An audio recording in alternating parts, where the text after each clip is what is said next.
the coach.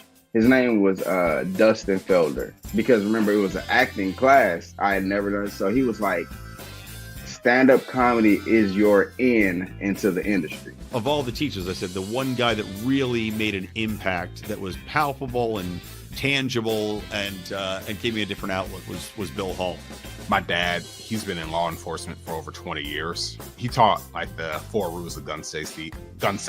It was always the Mets, but like right out of the gate, it was Carter and Keith Hernandez. Those were the guys. You know, I just want to say thank you. I've been watching since I was a kid. Like I watched the Chappelle Show, and we would recite that shit all the time. It surprised me how much I enjoyed. I coached my daughter's softball team this year.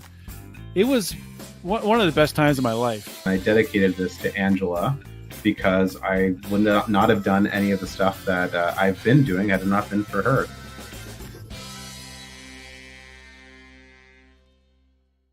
What's up? Welcome to episode number 162 of the People We Love podcast. I am Adam Choate. For more about this show, check out peoplewelovepodcast.com. That's peoplewelovepodcast.com. I can speak. I think I've done it before. That will connect you to a link tree. This is my second live stream for this show, although I've done a lot of other live streams before, but it's different when it's this one. No, it's all good. My other podcast is the unofficial Tedeschi Trucks podcast, all about the blues, rock, soul powerhouse band, Tedeschi Trucks band. But definitely subscribe on YouTube, to Rumble, to this one for sure. I'm at Adam Choate, Instagram, Twitter, adamchoate.com will get you to everything else that I'm working on. I think this is just going to be casual streams about life, politics, current events, who and what's inspiring us lately. We'll see how it goes. This is week 2. Gonna aim to continue to do the Monday night thing. I think that's good. We got some commenters here. Forest Mommy says hi. Hi, Forest Mommy. Hi, Alice, who we're going to introduce in a minute. Introduced her in the chat first.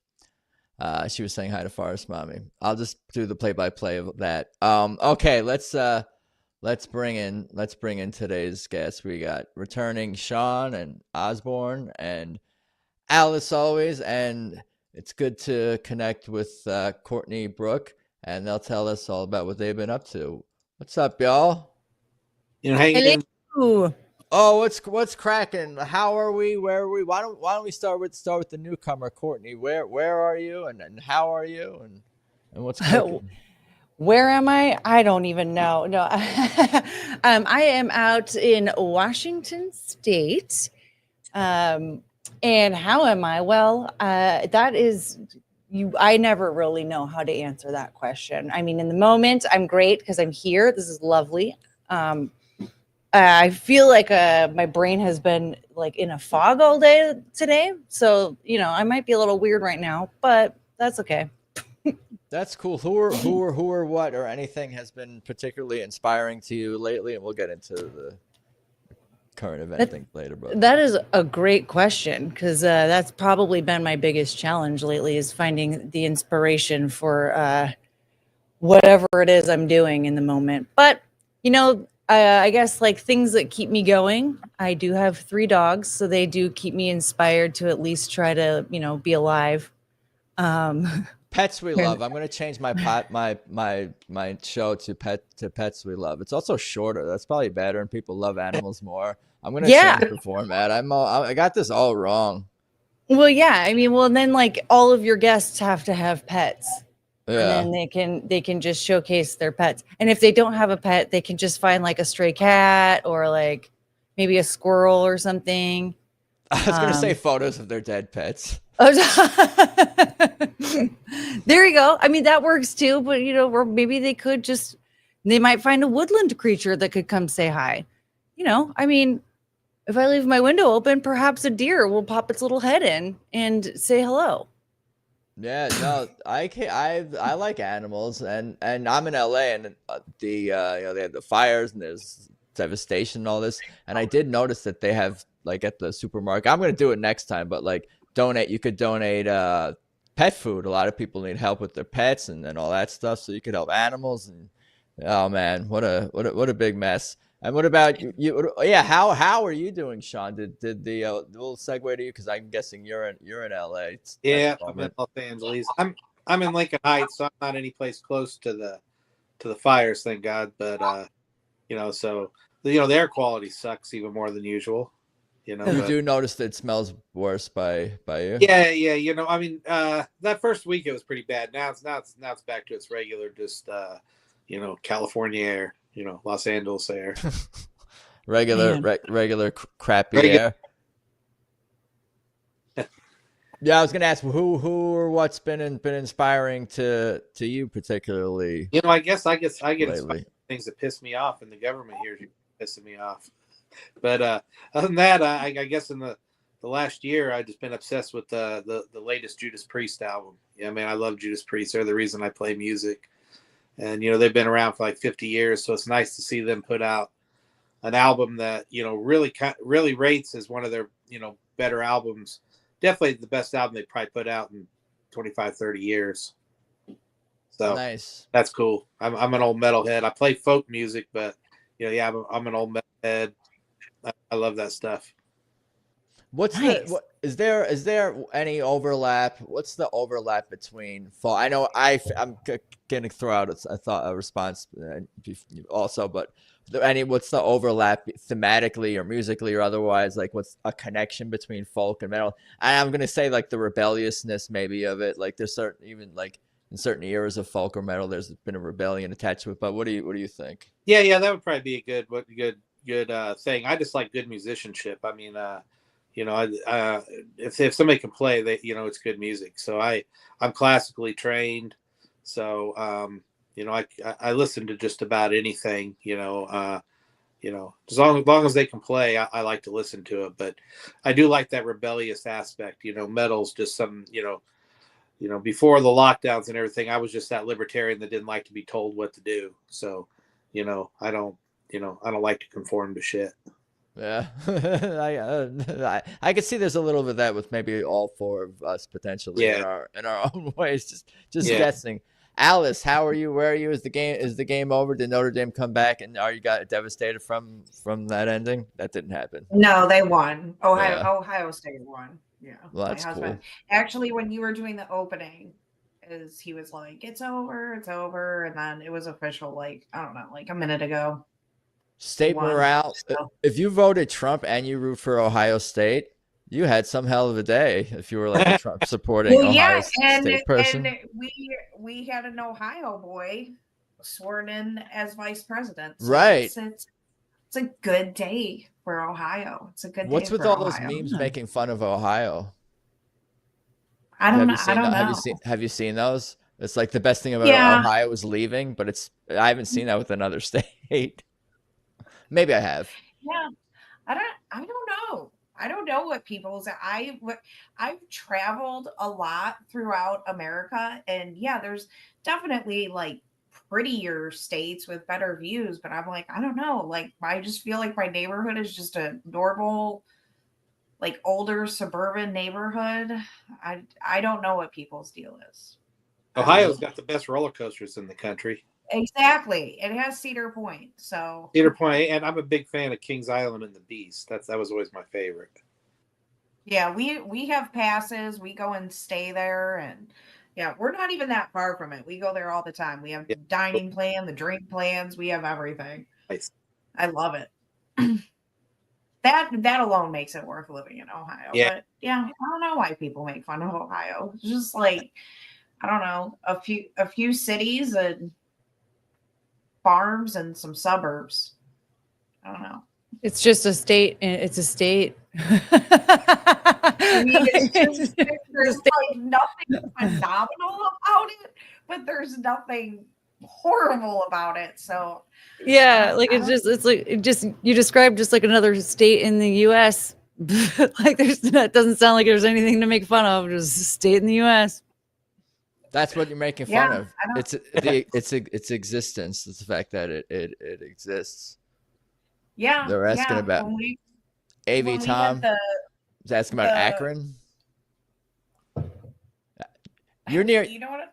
Actually, just in Akron You're not too far. You're in the Cleveland area, right? Yeah, I'm like 15, 20 minutes from Cleveland. But yeah, I was just in Akron a few weeks ago to see Kyle Matovic. I don't know if you follow him. I went to see his band. Hex, and me and my husband went. But yeah, I don't really go to Akron too much. I don't really like cities. Yeah. I don't really like leaving the house. Girl, same. JC says, "Oh my God, hi Adam. Do you know JC? Courtney, has he been in your streams at all? Do you recognize this? I don't recognize him. I don't want to say he's never been in my chat before. I don't want to. JC, that's like your the first person I forget. JC, that's your assignment. You got to go say, "Oh my God, hi Courtney," in one of her live streams at some point. Yeah, it's an ADHD variety show over there. That's how you'll know when you've made it, when JC is in your chat saying, OMG, hi. But, but we got another we do have another contribution, so that's kind of a special occasion, or in some regard, perhaps. I remember going to Kings Island when I lived in the Midwest. It was always fun. That's a amusement park or something? Yeah. Yeah, that's about 3 hours from where we live. I've actually never been there. My husband has, but I've never been there. But we go to a water park right by there, an indoor water park. And this year, we're going to actually go to Kings Island. But I've never been there, but I hear it's great. The Beast. Yeah, we're going to say, Sean? We actually have 2 great amusement parks. So. What were you going to say, Sean? Yeah, the Beast is awesome. That's my favorite roller coaster of all time. It's glorious. I actually heard they're going to extend it. They tore down one of the other roller coasters, and I think they're going to extend it because I think it's like a 5-6 minute roller coaster. You know, you go through the woods, fly down a mine shaft. I mean, it's a wild ride. It'll beat the shit out of you. Sean, how many amusement parks have you been to? Kings Island. I went to Six Flags in Texas and Six Flags out here. Disney World, Epcot Center, Disneyland, and Busch Gardens in Florida when that was a thing. And there was one in Chicago that was called I think called Old Chicago. It was like in a dome. It was like an indoor amusement park inside a dome. And then Great America in Chicago. That's way more than I've ever been to. So you are like an expert. You know a thing or two about an amusement park. Okay. Yeah. So you are somebody to go to when asking about amusement parks. I like this. You have an expert now. What is your favorite kind of roller coaster? Is there a type of roller coaster that I like the wooden ones. I like wooden ones. Rough. What's that? Wilder. I mean, I like to go upside down. That's great, but you know, the Beast doesn't go upside down. It's just a wild ride. It's got a huge hill. It's got actually 2 huge hills, and it's fast. You know, it's like someplace around 75 miles an hour. Wow. Man, I thought the Matterhorn was cool. Okay. Oh, wait. Matterhorn is fun, though. It is fun. I love taking my kids on rides. Oh, my God. They get so excited when they're little, and they go on, like, the most basic ride. It's just, like, the cutest thing, and their faces light up. And yeah, so sweet. I know. Myself in my 30s, went on the Matterhorn. I went to Disneyland for the first time, and that Matterhorn got like a beating just from me alone. I was like, no line, let's go again. Like, just I loved it. It was I had a great time. But now what I'm hearing from Sean is that I really need to branch out and try to find a new roller coaster. Yeah, I prefer emotional roller coasters. I won't go on the really big. What's that, Alice? I won't go on the really big ones. My husband and my daughter go on every single one there, and I'm like, no, I'll hang out with my 8-year-old. Yeah. I go on probably, and this isn't a high roller coaster, but it's really fast as the Maverick. That's my favorite roller coaster. And I was terrified to go on that. It doesn't even go that high, but it shoots you up and then you like kind of invert. And it's just really fast and really intense. But I went on it and I was like, oh my God, this is like crack. Like I want to do this over and over and over again. I like water park rides more than I love water parks. But I guess they're like just as dangerous. Indoor water park for Christmas. It was so cool. And they had it all decorated. They made it snow in the lobby. What'd you do with It the was like really, it was cheesy, wholesome fun. It was so wholesome. You made a winter water park, you said, in your school or something? Where did you make it? It's in Cincinnati. Well, it's in Mason, Ohio, by Cincinnati. But yeah, it's an indoor water park, like lodge hotel. And yeah, we went there for 3 nights. We went to the zoo and saw the lights there. They have like one of the best lights display. So it was. You know what's so funny? You mentioning like an indoor water park. We have a water park out here in Washington State, known for its rain. The water park is not an indoor park. Okay, it is an outdoor water park, and it has the Enchanted Village, which is basically like an amusement park, right? It's just like a bunch of roller coasters and stuff. But the main park is the water park, and they're only open from like May to September or something. I think it's Memorial Day to Labor Day. That's usually like our schedule around here for summer events.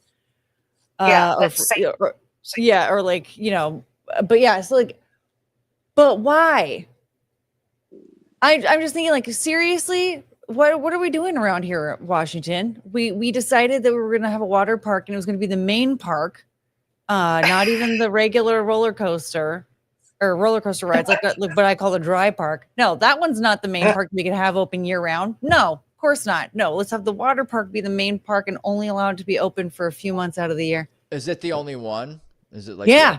That's how they've got the market in that. Like, if you're gonna have like a rational idea, be the only version of that irrational idea and corner the market of people who might be appealing. It might be, if you know.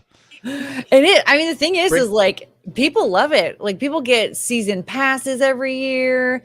Like it's a thing. Like we love it. I used to go there. Well, sorry, I keep hitting my mic because my birthday's in September. So we used to go there every year for my birthday when I was a kid. I haven't been there in decades now, but they don't close when it rains. They just close when it's like when it's like a storm. Like the water park stays open when it's raining. You could still, I think, just go on the slides and do whatever when it's raining. And that's if it's not the lightning, you know, they might, you know, do something else. Yeah, unless it's like dangerous, like stormy weather, you know, unless like a tree might fall into the water slide with you or something. I mean, I don't know. Maybe they'll let the tree go on the water slide. Who knows? This is Washington State. We do have Bigfoot and everything. Bigfoot. I haven't met Bigfoot yet. I've been waiting, and I don't live very far away from him. What is my theory about conspiracy theories? All the ones are true that affect and threaten the powers that be. All the ones that don't affect the powers that be are just made up lore, maybe. But there probably is, the government probably is related to Bigfoot in some capacity. I just have a feeling. I don't know. I feel like Bigfoot's just a bear. Yeah. It was just a tall, like if you think about it, like Bigfoot, somebody probably was like drunk.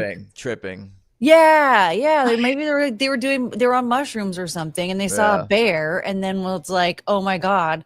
And that the vision was a person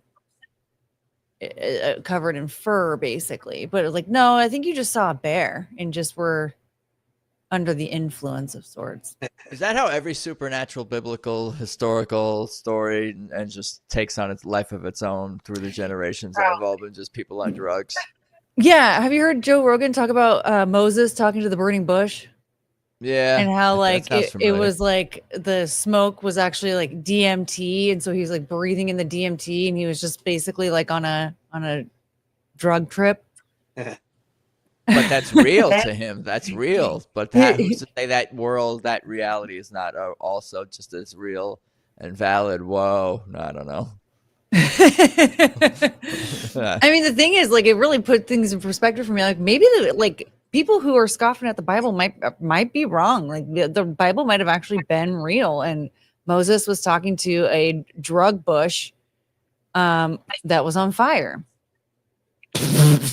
It's real if you believe it's real. We all have control of our simulation, our reality a little bit. Yes. Maybe. Oh man, don't get me started on that. But it's true. I mean, it's all true. Like I want other people's opinions on it, but you could get us started on it. Well, yeah, because like everything that like it's real if you believe it. Well, I Like, often talk about that. I can't explain it, but that like slit particle experiment where the particles like behave differently when they were being watched. So that just makes me think we have some control of reality with our minds, brains, energies, attitudes. Definitely our actions, of course. I mean, it's yeah. about Yeah, like if you have a thought in your mind, you're like, I wonder if this might be true. Like if you believe it, it's true. And if you think about it, like even when there's stuff like you talk to, like, say for instance, people who voted for Kamala Harris, and they're insisting that Project 2025 was going to put them in concentration camps if they're gay or whatever. They truly believe that, and no matter what, you can't convince them that it's wrong, right? Like it is real, and in their world that is real. I mean, I know it's not true, but like it is real. I'm trying to think of an equivalent where that is, but I would just have a blind spot from my own false vision of reality, of what objective reality is. But I'm trying to like, what's an example of me believing something that's dumb? But I can't step outside myself to. Well, like I believe one of my dogs was actually sent to me by one of my dead dogs after he died. Like he picked this dog out for me. I'm like convinced of it. I believe he did. Yeah, and like so something like that, that's real. As long if you believe it, that is real. And honestly, like I try every once in a while. I'm like, I mean, come on. I can't come on. Let's be in reality here. And then she'll start doing stuff that totally reminds me of him. And I'm like, oh, never mind. Nope. Boots sent me Chongus. It's true. And so like for me, and now no one can ever change my mind. I don't care. If you want to tell me that I'm an idiot, I don't care. Boots died and he wanted me to be happy. So he brought Chongus to my life.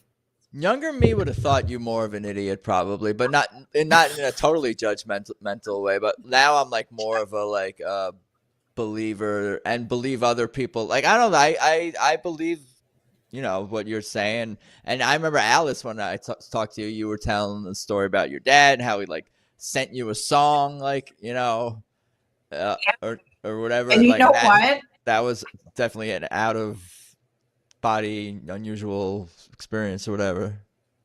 And you know what? So Adam's mom just recently died, and not my mom. Her, my husband is also named that. Well, thanks for announcing that to us, everyone for him. She texted me earlier. But, yeah, like we got the call, like she was in the hospital and he gave like the DNR or whatever. So we get the call the next morning that she passed, and we stopped at the gas station he got coffee and I got a huge fountain pop because that's super healthy to do. And Forever Young came on. And that was one of his mom's favorite songs. She loved that song. And like every time that song would come on, Adam would say to me, "Wow, my mom loves this song." We even thought about, we were going to take her to Rod Stewart. He was supposed to come here in 2020 and we were going to take her to the concert, but it got canceled because of COVID. And then when he came back, she had cancer. So we couldn't go. But yeah, that song came on and me and Adam just looked at each other and we're just like, oh. So we ended up playing that song at her funeral. Shawn, do you believe what they're saying? Is there something going on beyond that which we understand? I think my greatest conspiracy thing is that everything that can happen does happen. Just depends on what reality you're in. So some things, wherever you're at, if it happens, that was the one where it was meant to happen, I guess. Those coincidences, things can definitely line up a cool way, I think some people look for meaning more than other people, though, and look to connect these things. And I think I'm certainly one of those types of people that looks for meaning and even lessons and themes and guidance beyond that which I understand. But yeah, we all do kind of live in our own realities. But there's only one truth, is there not? Speaking broadly, I don't know. Mommy's returned. Forest Mommy. Say one thing, but then then you let your imagination take over. You can connect some dots, and it might mean something to you. If it gives you strength, it gives you strength. You try not to connect those dots that'll tear you down. If something can give you power and some strength, then connect those dots and put some faith in it, I guess. I think that's helpful. I think you've probably had this conversation. Libertarians have this conversation. It's like if you don't have some kind of belief, some kind of faith, choose some kind of religious doctrine or whatever, you're gonna choose the government. You're gonna choose something else. Everybody is gonna worship something in one form or another. I would say I'm an atheist because I don't believe any of this stuff in books, but I'd say I'm more of a pantheist. I just think everything's God or the devil. Yeah. Fire, it can kill you or keep you warm, cook your food, but it's all, it's the same thing.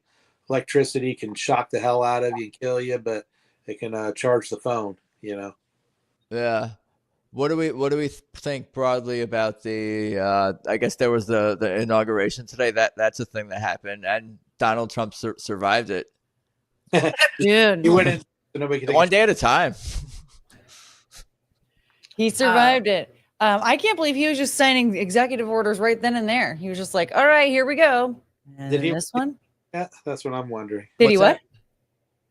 Did he release that Ross guy? Free Ross, the no, but he did. Political prisoner. He did pardon the January 6ers.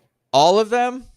Yeah. In fact, Really? the American Shaman actually posted that he got the call from his lawyer. He is actually a free man. Awesome. That's cool. That's great. That head of the Proud Boys, who is facing 22 years, he didn't even show up. He wasn't even there. They arrested him for conspiracy to do something on that day. So he had 20 years and he got freed too. But yeah, there was 22 years. 22 years. And think about the rapists, murderers, pedophiles that get out of jail after how many years. And then there are some of them are charged with violent crimes, and they're going to go over those ones, but they basically said they're going to be freed too because nobody was seriously injured that day. They were rambunctious with some velvet ropes. I don't know, whatever. Yeah. With some lecterns and Nancy Pelosi's desk. Yeah. Did someone really fart on it, or did that just become a meme? Well, I mean, I don't know. How do you prove that? I don't remember that. Seems I remember seeing somebody sitting on it and they propped their feet up and everything. I guess that's what. Yeah, it was implied that was the case. Those were the days. I don't it's funny because I don't know. I don't really remember January 6th, 2021. I don't remember thinking it was important. I don't know if I was distracted that day. I knew it wasn't the government was being taken over. I'm just whatever. It's just whatever's on the news today. I don't remember it grabbing my attention or having I watched it. I was pretty wild. But concerned. What's that? I remember watching. I thought it was pretty wild, but I wasn't terribly concerned about it. Yeah. The only thing that stuck out to me, I had some coworkers that had, a few beliefs that were different from mine. And they were like, oh my God, I'm so devastated for our country right now. Oh my God, this is so terrible. I remember the emotional reaction from people around me. That's what clued me into that's how I gauge what's going on by the reaction by the left, people on the left around me. That's how I figure out what actually happened. That's but I always felt indifferent about it. I was like, I don't know. If people wanted to go to the Capitol that day, by all means, go for it. This is America. Don't do that. You don't want to tell people to do that. You have to tell them the opposite. Well, I mean, to me, I'm just before anything even happened, I was just whatever. This is America. We can do that if we want to, right? If you don't want to, that's fine. Trespass. No, the Capitol building, that's our building. Oh, we can go there. Just visiting. You can knock on the door or something during you could go there. Yeah, you can go there. I'm not saying go break the windows like the nut jobs did. Oh, but hey man, if you're gonna go there, go, whatever, it's fine. Whatever. But or if you don't want to, that's fine too. You know what I mean? I was just indifferent. I didn't really give a shit. But then hearing about like how people were scaling the walls and breaking windows and stuff. I was like, oh, you idiots, you're making this worse for everyone. Stop. You're not going to prove any points. You're not going to get anywhere with anybody. All you're doing is damaging property that you essentially did it's like not really yours. Trump did say something interesting. I forgot what the exact words were, and he did do a couple of speeches, but obviously Biden pardoned Fauci and a whole bunch of his family and all these people like this morning and while Trump was speaking during the inauguration. And I guess that definitely limits what kind of prosecution we can go after these people. Do you know how shady that is? That he waited until it was during the inauguration so nobody would notice.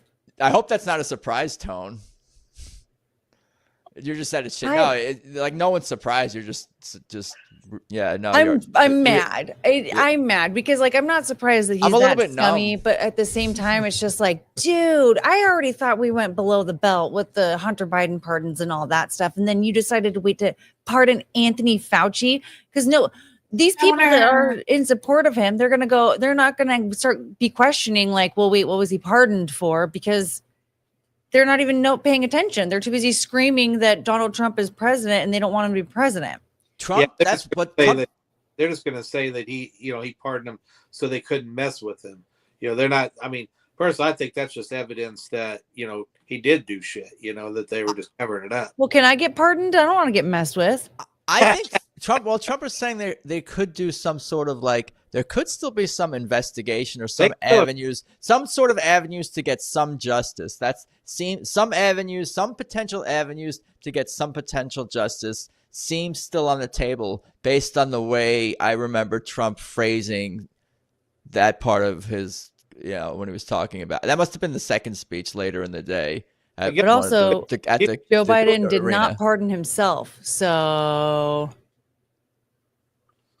saying, Trump, we have some investigating to do. They don't do that because then they have to. The presidents don't investigate other presidents. It's like an unwritten rule. Trump wants to. He'll talk shit though. He'll talk shit. I think that's at best. Is that a form of justice? Trump talking shit about his political enemies that are also, objectively, I think more terrible than him. Biden, Kamala, all these people like him making fun of them. That's not real justice. That doesn't bring back, that doesn't fix the economy or other. It doesn't bring justice to the horrible wrongdoings. Like all the people that were severely affected negatively by not only COVID, but the vaccine. Fauci needs to be locked in prison for that. Yeah, that's the kind of thing that seems like it's not going to happen at this point. I guess that's what the pardon can get rid of, but like maybe some sort of like trial of the what do you call it? Trial in front of your what's the word? Public trial. What's the word? Like a civil trial. People could still sue him if they found out that he actually, did help make the damn thing. Yeah, some sort of civil trial. The court of public opinion. I think that's the phrase I was looking for. Like, a pardon doesn't keep you from being investigated. So you could investigate them and then, sue them civilly. Tribunal. Hope Fauci gets real world justice. I mean, sometimes I'm not aware. Sometimes in these situations when somebody like, hi, Saw, like with Hunter Biden and Fauci being pardoned, like karma is going to be way worse than whatever sentence they could have received from our justice system. So there's that. But again, that comes back to our previous conversation. Like, is that really a real objectively real thing that we can count on and lean on? And can we control with our T's and P's that Fauci gets some sort of, justice? I hope hell exists. I mean, I don't know, because the thing is that like I'm realizing more and more just like how much damage George Bush did, and I'm starting to panic and worry that perhaps he's not going to actually even see how horrible he actually was. Like, I don't even know if he's going to actually recognize the damage that he did. I think or they're even all see the justice. sociopaths. They're all sociopaths Yeah. from secret societies who have pacts with each other, and they probably they betray each other too. It's not. I always say it's not a smoke-filled room with just 12 people. It's a bunch of smoke-filled rooms, and they all don't like each other and are trying to figure the shit out and can't really it's not control like everything all the time. It's not always a big circle jerk. It's more of like a blackmail list. Like, it's just like, oh yeah, I have this blackmail on you, and oh, I have this blackmail on you, and I have this black. So like they're all just like, yeah, I have all this shit, this dirt on you, and so you can't do anything against me. Yeah, I caught some of Simcast last night, and my buddy, we wanted to see what you guys were going to say about Jimmy Kimmel. I guess crying when Trump was. I guess it's part of the whole week. He's crying. He's always. He was crying about the fires. It was really funny because you could like he was trying to like, and he just instead like sounded like RFK Jr. instead of sounding like he was crying. And he was, there's the studio. Like, oh come on, man. It was a bad performance. He's not a real actor. He's not an actor. He's not an actor, and he talks to all these actors and around all these Hollywood actors. You think maybe that would help his performance. He needed to get more into the. He was. That's why he had to do late night and couldn't get hired for movies or TV roles. Is because he was just not a good actor. He must be seriously compromised. I mean, I guess they must be. You almost have to assume Colbert and Jim Kimmel compromised. Yeah. What's Colbert doing that stupid vaccine, whatever. Yeah, no, that was a humiliation ritual. Somebody has some severe dirt on that man. There's no person in their right mind that would be willing to do something so stupid and ridiculous unless there was some severe dirt on them. He did something awful. He had to. I think they had that on him all along when he like agreed to do this show, like this late night show when day one, because it seemed like he changed on.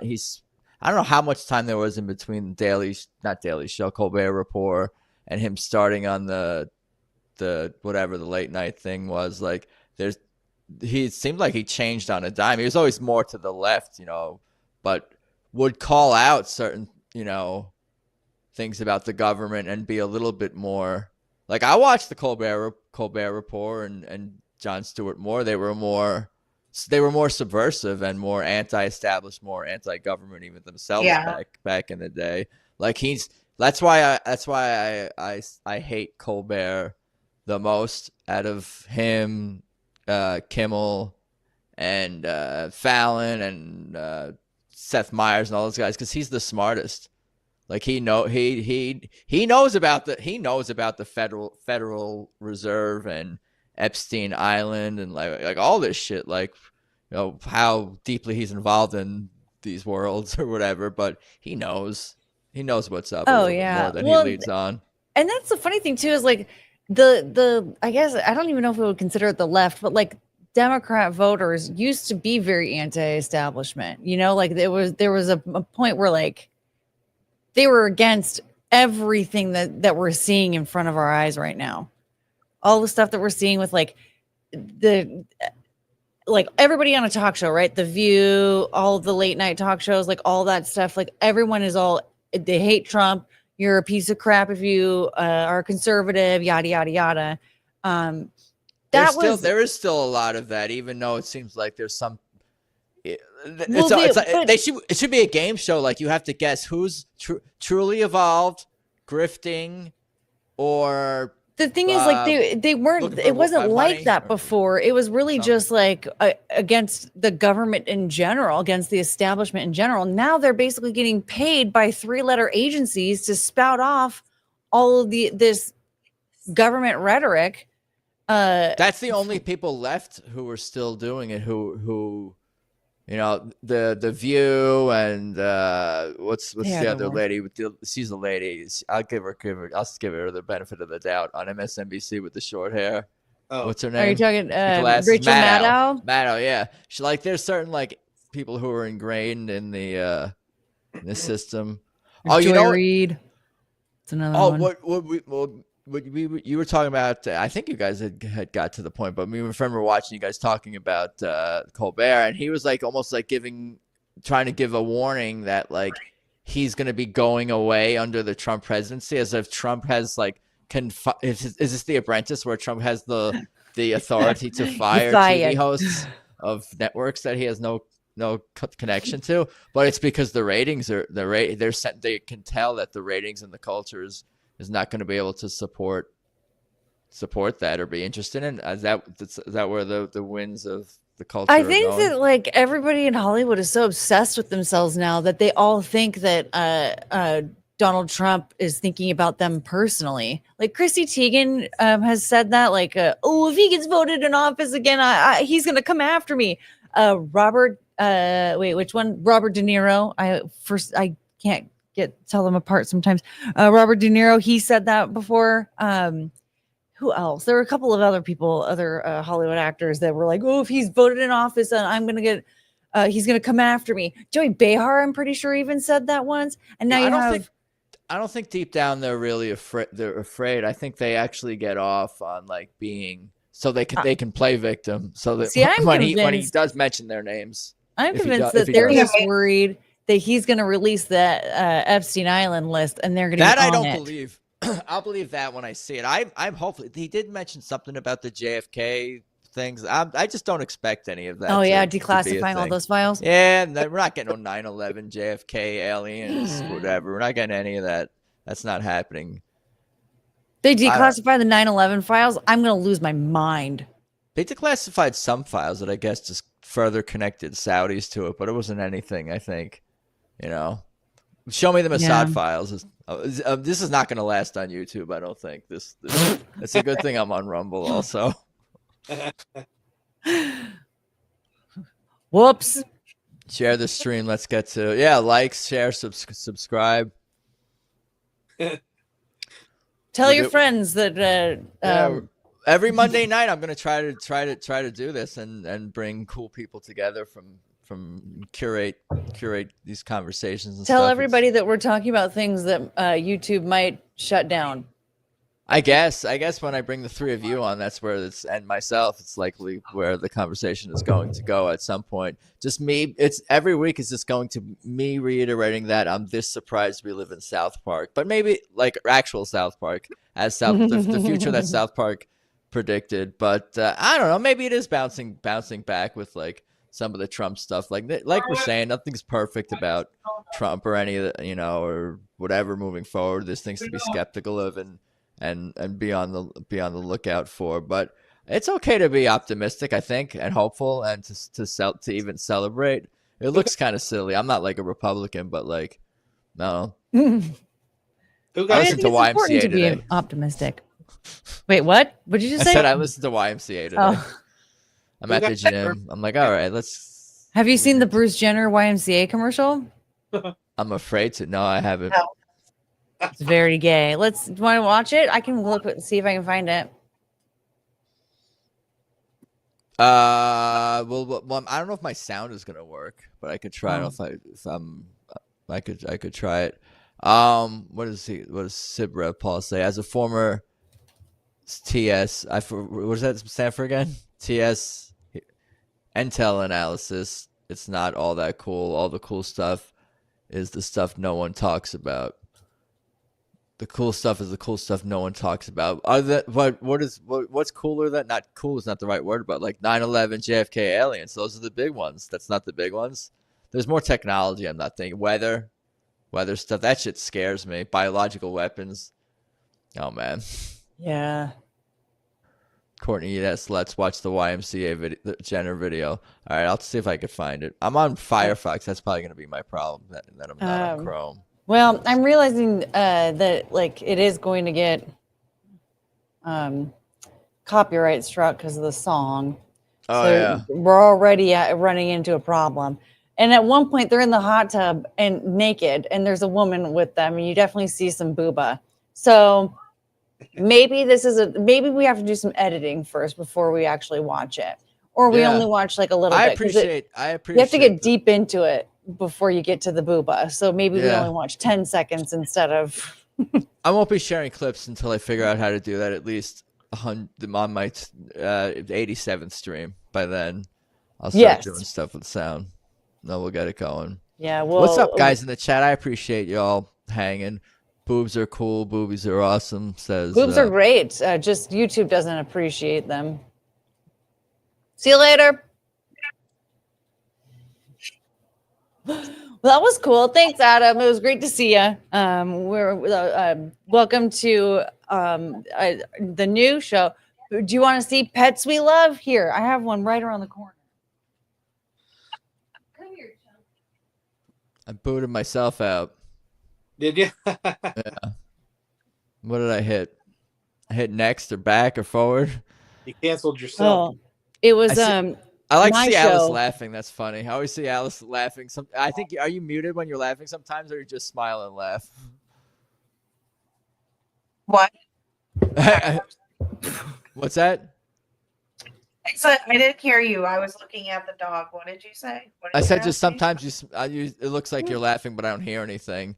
I don't know if you're muted or you just kind of have like a smile, non audio laugh too. Anyway. Yeah, a little bit. Sometimes I laugh loud, but what's that puppy's name? This one, well, her name is officially Chongus because I told the internet that was her nickname, and then it just stuck. But her name is supposed to be Josie. Yeah. Josie, you could have two names, multiple names. I mean, we all call her, Oh yeah, her names are Josie, Yoshi, Waddles, Waffles, Chonker, and Chongus. And then there's you. I'm gonna be processing all that later. Oh, I got it. Oh my god. This is Cricket. I call her Taco. Taco. This is Oh. nice You dog. told him, Dog. I love you. That's your favorite? This one? Yeah. Are you my favorite? I can't play favorites. I love all of you. Penelope's hiding right now. Yeah, that's not the favorite. The hiding one is never the favorite. Chonkus is like, she's the one. She's like my little ride or die. She won't like Cricket. At one point in time, she almost left me for my old boss because he started bringing like treats for her when I would bring her to the office. And she was like ready to leave with him. And I'm like, excuse you, just because he has food for you? That's disgusting, rude. This one, on the other hand, tried to bite him. You have Like pets, Alice? You have cats, right? I think you said? No. Did I make that up? No, I have 5 cats and a dog. You have what? I have 5 cats and a dog. Wow. Oh yeah, I've seen your cat on camera. At least one cat. What about you, Shawn? You have pets? I don't have any pets. Cats. 2 cats. Yeah. I wouldn't be able to catch them. They're too fast for my blind ass. Dude, can you what are the differences in the personalities of the 2 cats? One of them cries a lot, and the other one's a ball buster. You know, she'll let you know first thing in the morning that she needs food in her bowl. Her name's Nugget, so we call her Lady Nuggington. She needs. Oh. That's cute. Gets right in your face, I'm sure, in the morning when you're sleeping. Little Nuggetini. Oh. Nice. I love that. Let her know her displeasure. We leave on vacation. She'll let us know she's mad when we come back. She'll take a big shit in front of the refrigerator or something. Wow. Let us know her displeasure. Oh. Wow. Yeah. That is the one thing with pets. She saves it till when you get back and really does that. Yeah. That's a pretty She's not, girl cats are hilarious. That's complex behavior, I think. That's complex emotional response, I think. It's very calculated and knows right where we'll be. Well, they'll see this. Yeah. They both come out of the refrigerator, so we know this is where I'm placing it. Very strategic. Cats are smart. Yeah. I've been watching a lot of the fairly often some of those just like nature, National Geographic animal videos about a lot of nature cat stuff. I don't know if you guys go down those rabbit holes at all, just watching animal nature videos or any of that No. content. No? I haven't. I feel like this might be something that I need to, though. Although Cricket will get jealous. It'll be interesting to see how they react to different animals, like the wolves. They'll be like, "Oh, those are like us." Oh, look, the cats; those are like domestic cats, like the lion. You know, the lions they'll associate with these. Maybe I don't know. I remember so when I was online looking for Chongus, basically, like I was scrolling through this like rescue website, and it was basically like social media but for dogs, and like Cricket caught me doing that, and I felt like I was cheating on her. Like I felt like almost like I was, like the boyfriend that had to like cover up his, adult materials or something, like like I felt so bad, and she made me feel really bad about it after that. Like I don't know if she can handle other animals even on a screen in the house. The cats chase the mice. The cats will jump up the birds on the screen. There's content for pets. You ever show you can give a cat a lap iPad too. Like you got these parents give the kids the iPads. You can give the pet iPad too. A cat, maybe. I've seen those videos with the cats. I used to have a DVD called Cat Babysitter when I had a cat. This is years ago, and I would just leave that playing for her every day when I would leave for work. I want to get a job and working. Can I produce the cat babysitter videos? How do I? I guess it's bird watching. Yeah, it was like bird watching and stuff. It was just like a bunch of footage of like animals outside, but not like squirrels and birds and stuff. Yeah, I feel like I've been connecting with more and more people who bird watch. I think is that a sign that I'm of my getting older, that I'm meeting more people online and offline who are knowledgeable about birds. Something bird will fly, and they'll tell me all about the bird, and they'll tell me they got a photo of it last week, or else somebody post something explaining it. Like photographers, like who do not bird photography for their main thing, still shoot birds. Like I don't know. I like birds. I think they're real. I think they're real. I do think that like an interest in birds is like your sign that you're in your 30s or 40s. It kind of depends on like the phase of life, but that's a sign. Like, oh, look at that, you're maturing. You now have an interest in birds. No, it means the people around me are maturing. Like I'm single with no kids and all that, but like I'm around some people and sometimes the dad jokes and the bird stuff finds me. I think that's what's happening.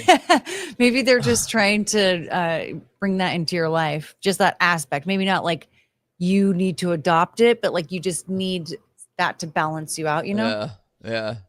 Like you just need someone around you that has that interest to kind of balance out your own lifestyle. I think it's good to have a youthful spirit and a youthful energy, but you can't live in denial either about your age, I guess. Like, not that I'm like in denial about dying or like anything like, that kind of thing, but it's good to, I think, it's an awareness thing, I think.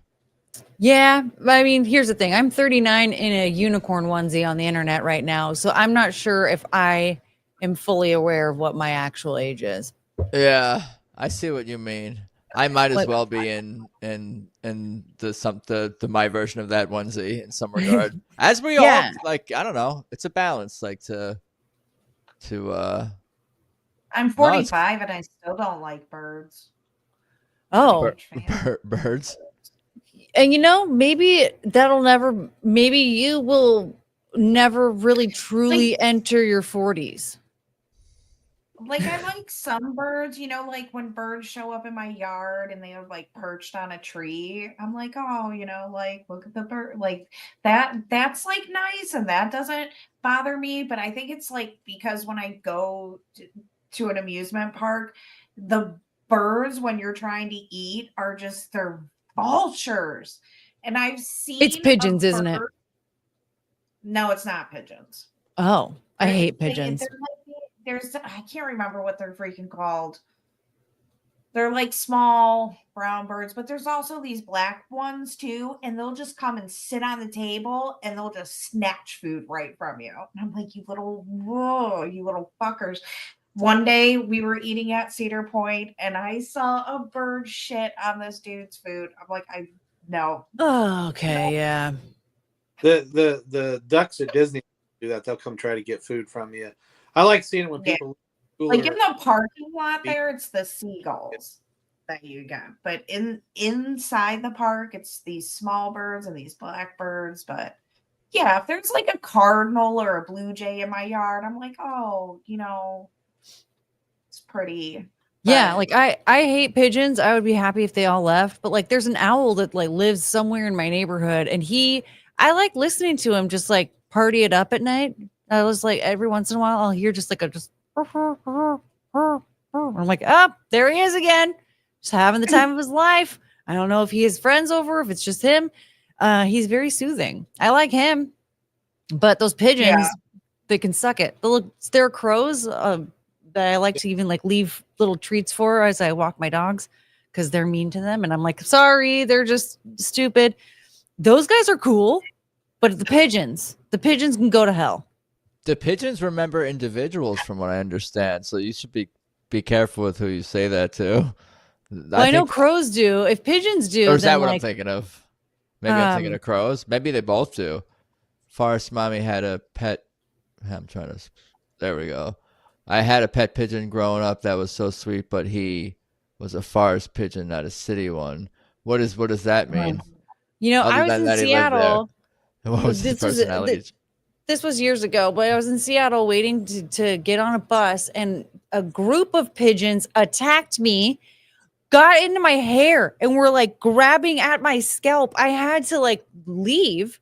Couldn't even get on the bus. I had to leave and go inside of a building just to get them off of me. I couldn't, because the bus driver wasn't about to let me just hop on with a bunch of pigeons attacking me. So I had to go somewhere where I could like, and thankfully when I opened a door to a Starbucks, they all just flew away. And I was like, dude, are these pigeons out here like always like this? And they're like, oh yeah, they're horrible. They'll take your eyes out. Yeah, like, that's wild. I don't know if New York City, I always just think of New York City pigeons and whatnot, but I don't know if I recall that ever like just attack. I thought maybe you had something in your hair. It smelled like pigeon. I mean, food, I was whatever. like hungover. What do pigeons eat? Anything? I don't know if they eat vodka, maybe that was it. I would drink a lot the night before, but vodka and hot dogs. No, I don't know. Hot dogs are like a signature thing in Seattle. They love American City, so they like street food. I mean, maybe it's the Seattle pigeons that are the ones that really need to go to hell. Yeah. Maybe it's a regional thing. Because they're horrible. Yeah, no, I hate all of them. I curse them. Just the Seattle ones, though. I don't know about the rest of them. Wow. Only the ones I met. I want updates to see if they continue this relationship with you. What were you going to say, Shawn? We were over in Santa Anita by the racetrack, and they have geese over there. And these two geese come over. Geese are fucking big.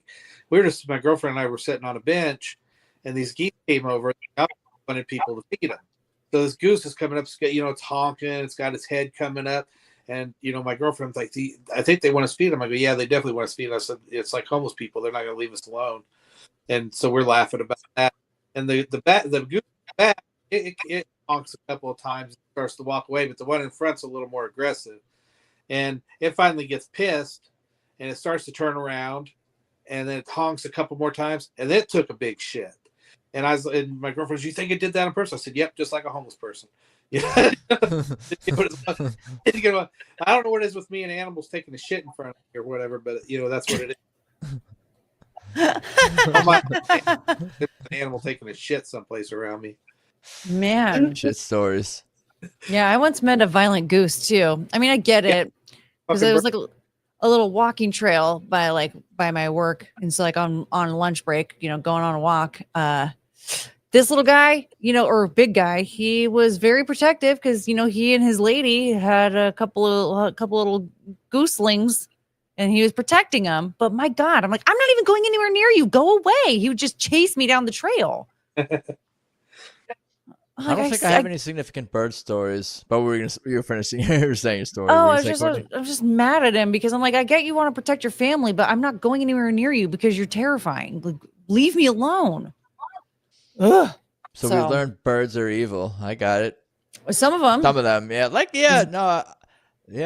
all animals. It's a case by case basis. I try to respect nature and animals, so maybe it doesn't kill me. That's my thought. If I'm nice to all these animals, even the ugly ones, like maybe they won't kill me, and I'll kill them if they're inside my apartment. Then they could be in trouble. But if they're outside, like I'm not gonna go after them. Me and my friend were joking. We have like these electric fly swatter things. It's okay to use them inside, but if you're like chasing flies with a fly swatter outdoors around your neighborhood, that's just mean. Yeah, I mean, like if they're in your house, that's the thing. Is like I do my best to kick out the insects.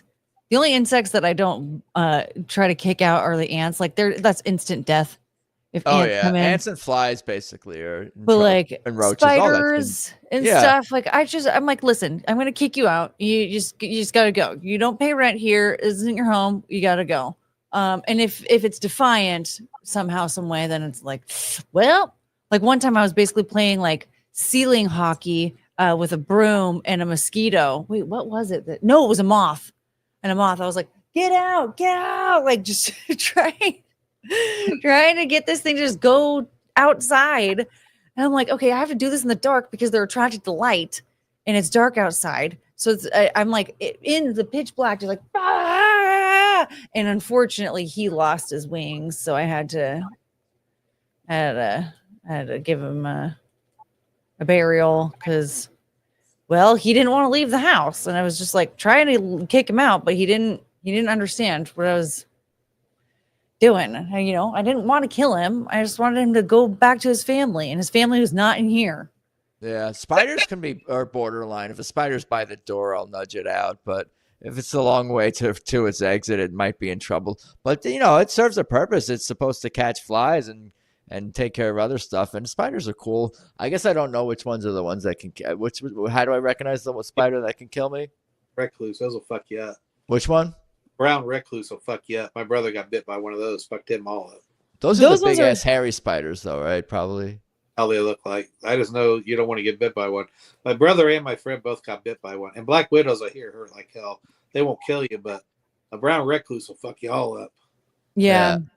My cat kills spiders inside, says Far. So a cat and it's like the food chain at work. That's what these nature videos are, is food chains, watching all the. She randomly eats them. There was one that was on the ceiling, and for some reason it descended from the ceiling as I was walking by, and I was holding her, and she just went.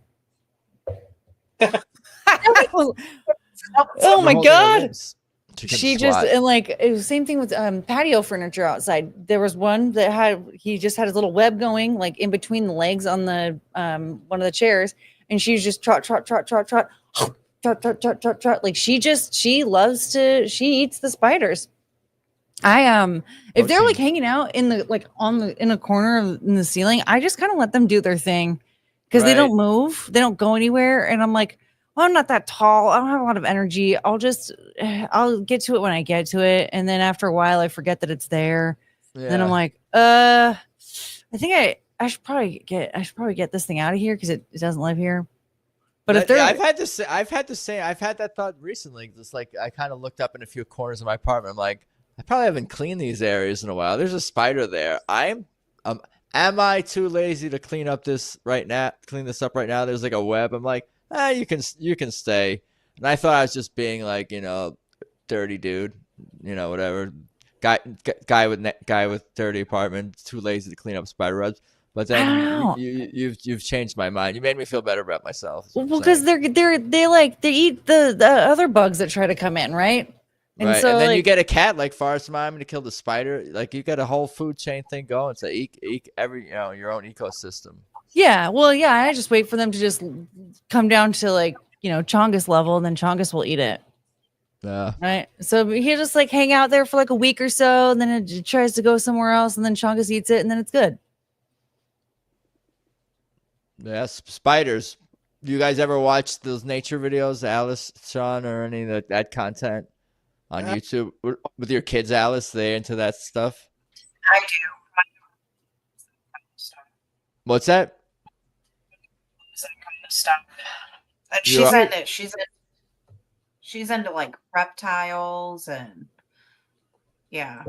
And Your she daughter tells is into me, reptiles. yeah. She Oh, tells no. me really, really weird stuff about animals that I just honestly never needed to know, but That's all the stuff I've been learning, all the stuff I don't need to know. Those are the best things to learn. So is she gonna try and like make you get a snake or something? she can try all she wants. I am not getting a snake or a reptile of no. I feel like maybe a lizard of sorts might be fun. There's a lot of I like looking at lizards, whatever, but I don't want one in my house. I don't like the way they like move around. I get it. I was It's heading just no. on my guitar case. I was heading out the door with it, and Claudia was like, "Hey, you got a lizard on your case." So she knocked it off the case. So the lizard in the neighborhood, that had been a poor lizard had been lost if it got all the way to where I worked at.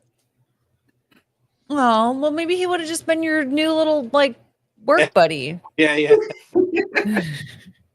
He was just like he was there to hang out.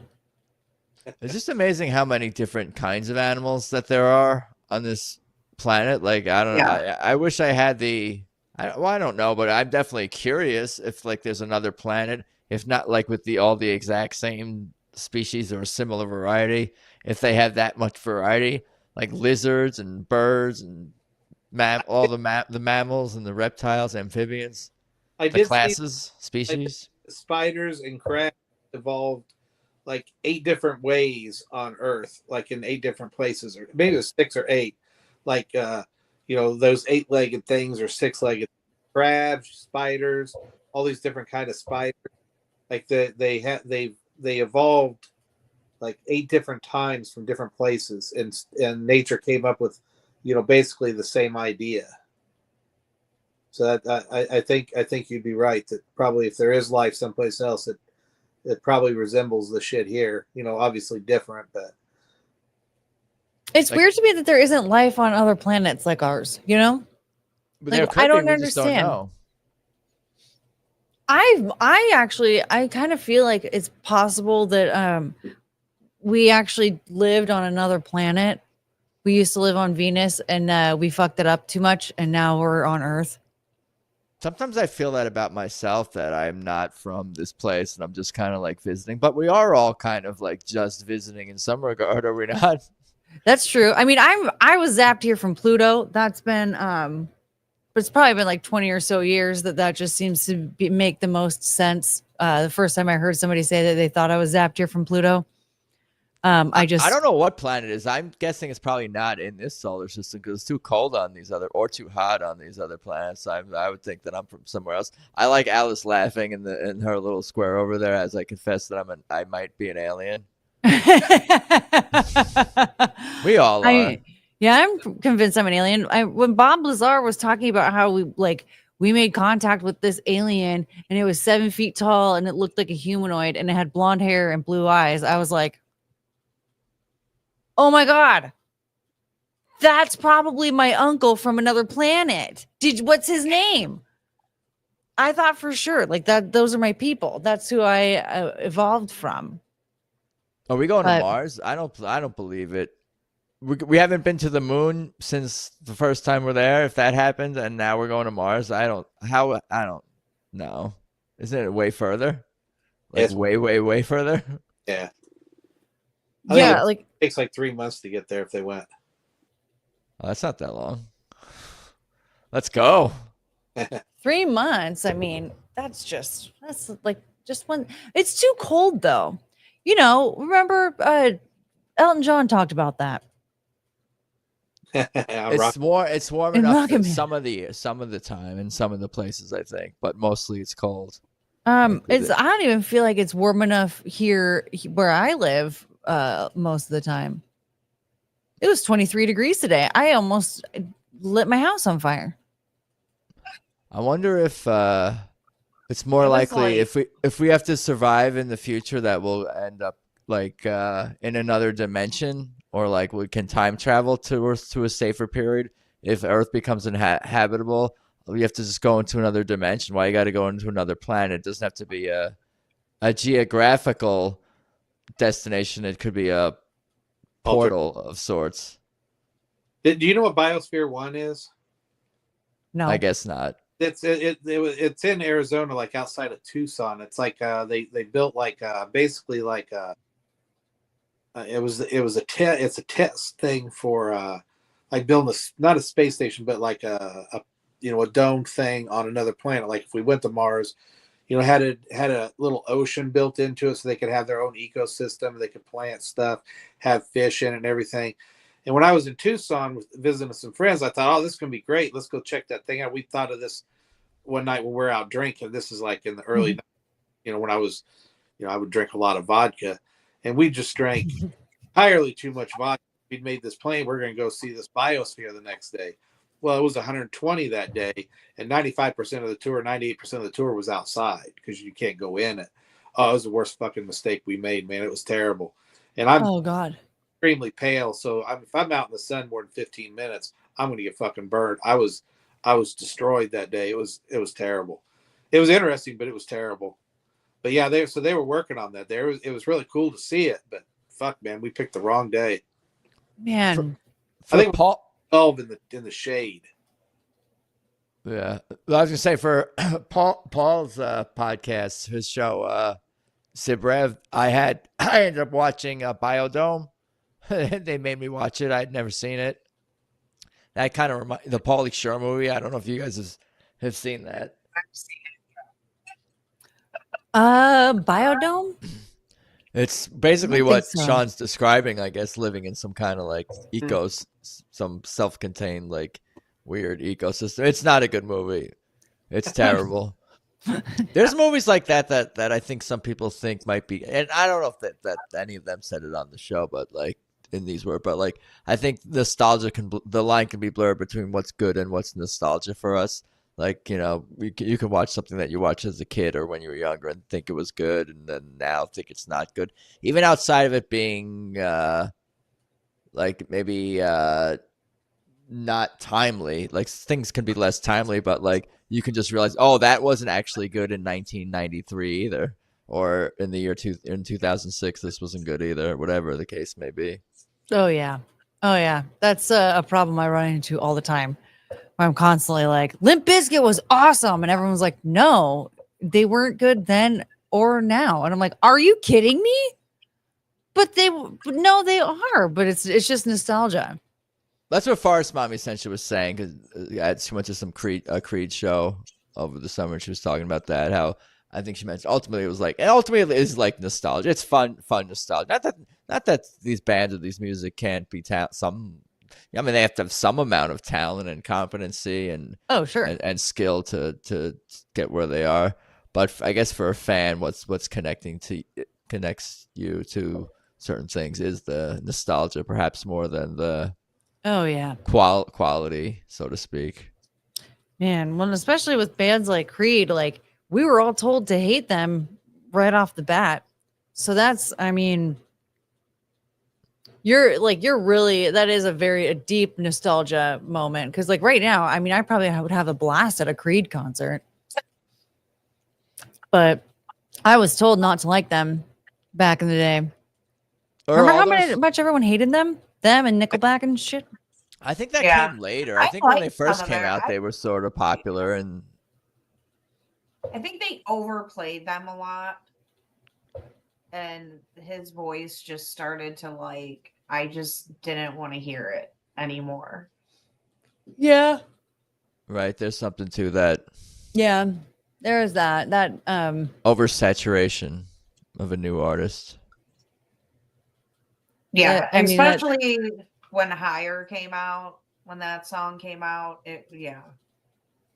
I don't think Can we all you knew it was dig? like a Christian thing when it came out, like in my circles of people. I could be wrong about that, but are all No, their songs it's very not Christian sound? What's that? No. Mhm. All their songs That aren't was like a Christian songs. rumor. That was like a rumor. What? That's not true. That their music was like Christian. Oh, it's not music. Christian music? I thought it was. I think the singer said it was, but I don't. Yeah. Scott Stapp. I think they had like a Christian album before that mainstream one, and then Yeah, or but something like that. music. And then that like there were, I guess, like themes ish, but it wasn't like Christian music. But it was supposed to be more wholesome. Right. He's a musician that's a Christian, but it's not Christian music. Something Yes, like Right. that's what- I Perhaps. looked it up, and he said, and in the most recent interview was 2022, and Scott Stapp said it was not a Christian band. that. Yeah. They were Yeah. Jewish. Were they Jewish? No. Well, because I think he was Christian, I think. And then just Yeah. because like he did the song With Arms Wide Open, like about his son being born and how like how his life was changing and how like he wanted him to be like a good person and all this stuff. Like I think people took that like wholesome message as something to be more, but I don't know, isn't Higher something about like being Yeah, that's what I thought. closer to God or something? Maybe that was misinterpreted or something. I don't know, but I always thought Bars that was, Mommy felt closer to God, I'm sure, at the concert. No, Yeah. he took her higher yeah. to a place might have been other where things that they were blind taking men that see. Yeah. Do you sing, Courtney? Are you Yeah. musically inclined? A little bit, yeah. Like I was in choir in high school and stuff. What about musical instruments? Not so much these days. I do have a guitar. I have not played it in a very long time though. Nice. Sean, musician. Yes, indeed. Alice, do you play anything? Did I ask you that already at some point in your life? No, I really like music. I don't play anything. I don't sing. No. You dance around the house though. I dance around the house all the time. That's good. I think you did mention that. I think I feel like that did come up in conversation, or maybe I heard you talk about it on someone's thing.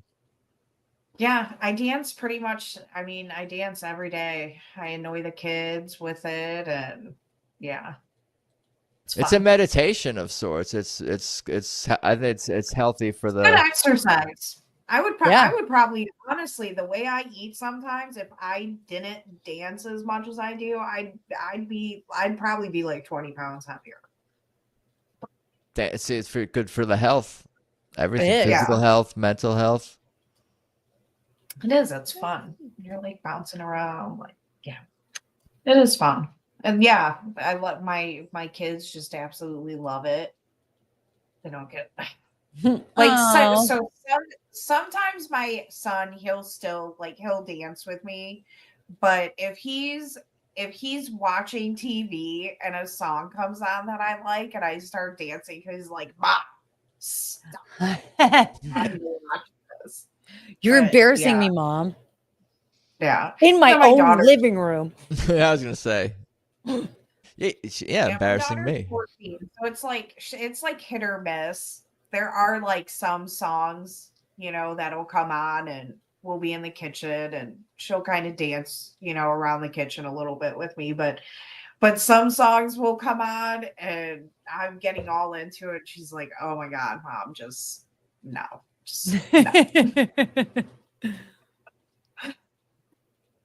But yeah, kids are just 14-year-olds are fun. Oh yeah. Doggy stance, doggy dance. Doug, yeah, do you want to dance? She yawned and had her little tongue sticking out for a second, and I was really hoping to catch that, but it went back into her mouth. Lila's always posting. Lila Hart's always posting videos of her like doing that kind of thing with her cat and her with her pets. cat. It's so cute. And then there was one where it was like the cat looked horrified. That's funny. I think it's okay to torture cats a little bit in that way, like it's okay to make cats do things that they don't want to do sometimes. I think that's you have to get them out of their comfort zone. Yeah, I think so. You don't want to abuse them. You don't want to torture them. You don't want to chase them around the house. But sometimes it's okay to pick them up or just make them wear the thing. Just you have to do the thing. You live here. I pay the whatever. I clean up your poop. Yeah. Sometimes I think about just starting a channel with just my cats and my dog. Because, 5 cats and a dog and then kids, it's like, well, I wouldn't put my kids on, but yeah. Just the animals, like every day, just the stuff that they do. It's just. Yeah, I know some people who've started animal channels and social media pages, and some who have had a lot of success. Who like fucking dog is an influencer. What's that? Oh, a little hat. Oh, the hat, yeah. But yeah, I watch so many animal reels and animal stuff, and yeah. Yeah, those are fun. To go down those. They're like, animals are so sweet. They're so precious and innocent. Like, so when Adam's mom died, so the one cat, the female cat, can be very clingy to him, and she was like extra, like she knew he was sad, so she would like lay with him more. And then our dog would like just like try to attack him with love and just smother him with love, because she's not that she doesn't love Adam, but she's very attached to me. But you could tell, like, especially that first week after his mom died, our dog was like so protective and tried so hard to like love him, and so did the cat. And I'm like, oh my god, animals they're so sweet. They're so sweet. They they can sense something's going wrong. Yeah. I get it. None of the animals cared about me though, which was kind of sad. because they know you're emotionally strong enough they knew he needed it more, the attention. Yeah, like normally Savannah, our dog, she's with me a lot. And then two of our other cats are very attached to my daughter, and so is the other one, kind of. And then the other cat loves me, but he's just like this fat, lazy old cat that just doesn't give a shit about anything. He's super lovable, he just doesn't give a shit. But yeah, the female cat and the dog were with Adam, and then our other 3 cats were looking out for my daughter. And I was just like, it's fine. I got the boy king. I got my boy. My son still loves me. They can sense it though when something's really, really wrong.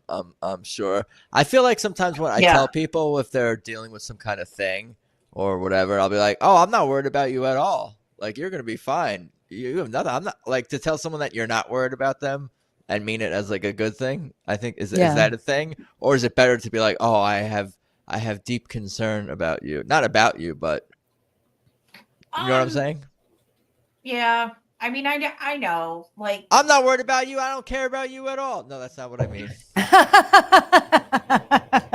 I'm not. Harsh. I think you're going to be okay, is what I mean. Yeah, I think like with my husband, it's just, I lost my mom and my dad already, so I know how he feels. So that it's like, there's no getting around it. It's sad. I know that sounds like so like blasé, but I mean, it's sad, but I know he's going to get through it. It's just, it sucks because you're like, oh, somebody I care about is really hurting. But yeah, I'm not like worried per se. Yeah, did the cats have the pets give you attention more at other times in your life and sensed your you're upset. Yeah, after my old cat died, I had this old cat. It was the first cat Adam and I got together. He was 15 years old and he died. And my dog, this was like I started letting the dog come and sleep in our bed. And I would wake up in the morning and I would start crying because I was so used to the cat. He would get in bed with me in the morning and he would give me like little boops on the face and stuff and cuddle.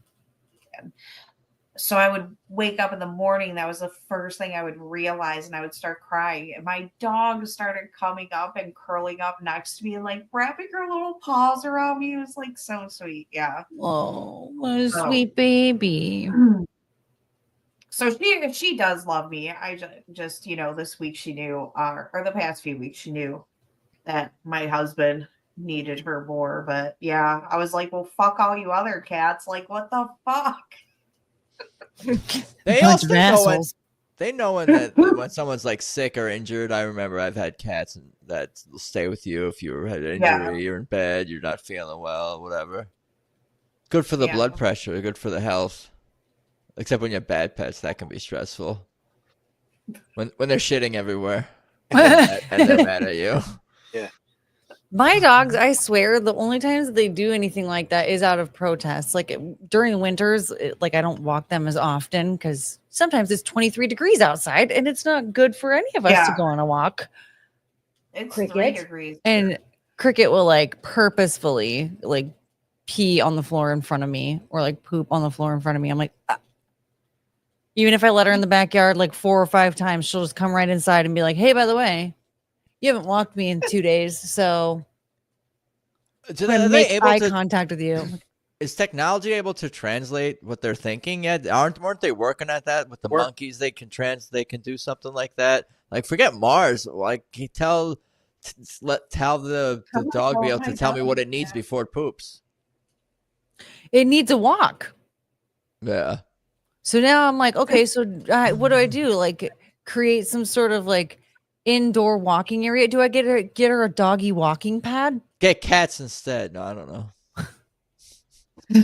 No, I just get potty pads and pray and maybe just consider moving to a warmer climate. I do like them. What about one of those exercise wheels that they have for you? Those, like, yeah, the hamster wheel for cats or dogs. Yeah. Maybe I'll. You can do that there. Cricket's so dumb. She would be afraid of it. It would be difficult, and like Penelope is mentally challenged, so she wouldn't even understand what it is. Like my dogs are they're rescues that are like maybe missing parts of their brains. I don't really know. So they're Chihuahuas. Like they love the heat so much, like so much. Like during the summer, it's hard to get Chungus to come inside because she loves the sun so much. She loves the heat. If I turn the heater on, I could be sweating, and they're just worshiping. Yeah, they're all Chihuahua mixes. Are they from Mexico? Well, I mean, they like the heat, right? It's warmer there. I know that she was in California. I don't know where the other two were, but they weren't shipped here directly from Chihuahua, Mexico, I don't think. But they're just naturally drawn to the heat. So I'm like, okay, I have to move somewhere that's warmer, where like 60 degrees is cold, so that I can safely walk them every day. Otherwise, it's gonna be a mess. They're never gonna walk again, or they're just gonna pee all over the house. A sweater, a heated. They're heated sweaters for humans, where with the battery powered. There are, like vests clothes and stuff that like they're battery powered, or something. I don't know exactly how they're powered, but they have like an electric blanket that you wear. Yeah. But then what do I do with them? Do I get them like boots and sweaters? Like they need shoes. You get the only thing that sticks out is their buttholes, and then the rest of their body is covered with the battery powered sweater. Well, do they make them for dogs? I know they make them for humans. I don't know if they make them for dogs, but then what about their feet? Their paws are going to get too cold. No, I don't know. I'll have to get them boots. I'll have to get them winter boots. Yeah. That would be so cute, though. Have you seen a dog walk in shoes? It is. Yeah. They're like they don't understand it. They're like trying to shake them off while they walk. They're instead of just like regular. They're like, Yeah, it's animals so don't always cute. like to wear human type clothes and accessories.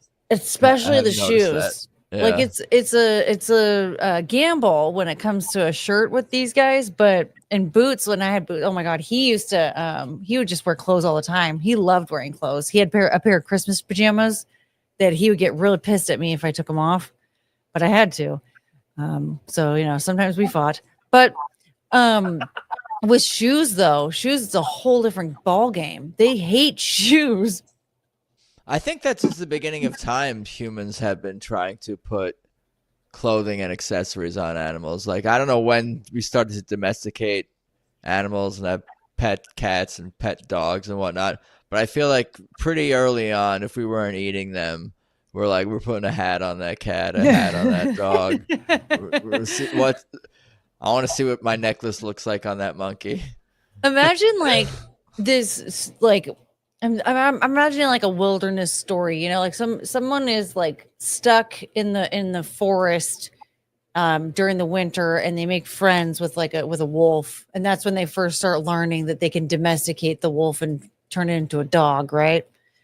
And during their little journey of becoming a friend, I think so. I don't know. I don't really know exactly what kind of a human to decide to domesticate. I think it's something along these lines.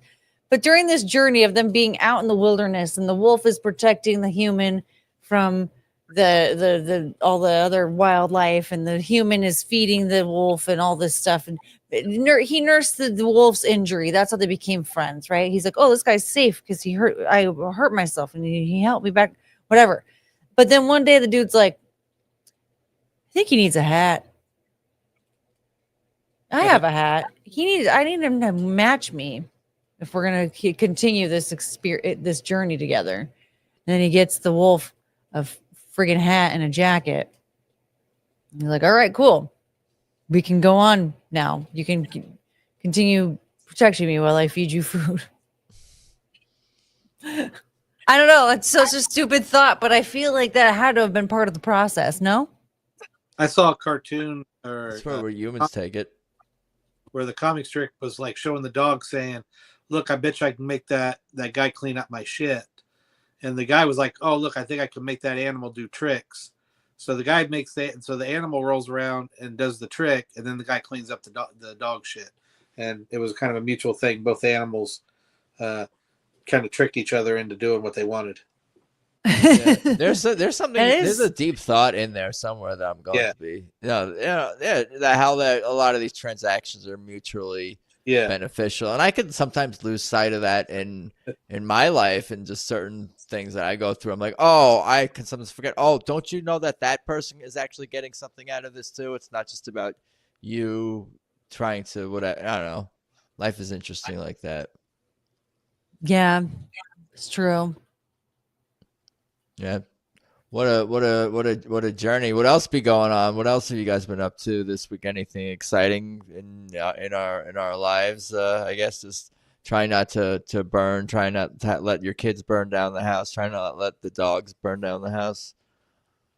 Yeah. I stopped giving cricket matches a while ago. What's that? Oh, your doggy. Don't play the matches. Stop, drop, and roll. That's what I remember as a kid. Everything is to stop, drop, and roll. That's just when you're on fire, I guess. Well, yeah, that's when you're on fire. You stop, drop, and roll, and then that sounds like a dance. It could be. Yeah. Would it look like your typical stop, drop, and roll, or what would that dance move look like? A child's educational video. It's for a school. A very cringe-worthy educational video about fire. Oh, like a blippy video. Yeah, something that would have to be watched on a VHS tape being wheeled in on a cart. Yeah. Yes. Those were the days. I feel like I keep thinking of memes for everything. I speak in meme now. In conversation with people, I'm just like referencing memes all the time. I'm that's not the problem. The problem is I'm proud of it. Is that an issue? I'm too proud of it. No. I don't think there's a problem with being proud of thinking in memes. Yeah. You know, I People think it's a thought process that we can all relate to at this point. People have been drawing shit on caves for years, and like Yeah. the Revolutionary War was like one with political cartoons or something. I mean, Yeah, they the passed around like comics. little pamphlets around like Yeah. bars and stuff. Yeah. Yeah, it's cool. Yeah. Well, like the comics section of the newspaper, that was just a bunch of memes, basically. Right. I liked. Looked at Peanuts and Garfield. I guess because those were TV shows, so I like knew them. I'm like, I'm not gonna emotionally invest in all these other ones. When I had Peanuts, Garfield, and then Dennis the Menace also, I kind of knew also what he was all about. So I'd watch him. He was like a troublemaker, but I like Garfield. Garfield's kind of sarcastic, huh? Yeah. I mean, you know, we all hate Mondays. Yeah. I remember one time he had his lasagna and what was his name? John, the owner, asked him for a piece. Arbuckle. Yeah, and he was like, I want some lasagna. And he was like, yeah, okay. And he cut this tiny little piece and then took the whole rest of the lasagna. He's like, this is mine, and ran off with it. And I was like, man, Garfield, you're kind of a jerk. Why does he keep you around? Garfield can be cute though, I guess. Yeah, he's cool. He was kind of mean to Odie, right? He was the meanest to Odie. He was even meaner to Odie than John. Johnny probably felt bad for him more. Odie was just like, poor Odie. He was just a dope. They could do a dark episode. Odie's Revenge. Odie's Revenge episode. That's not really the tone of Garfield, I guess. That would be.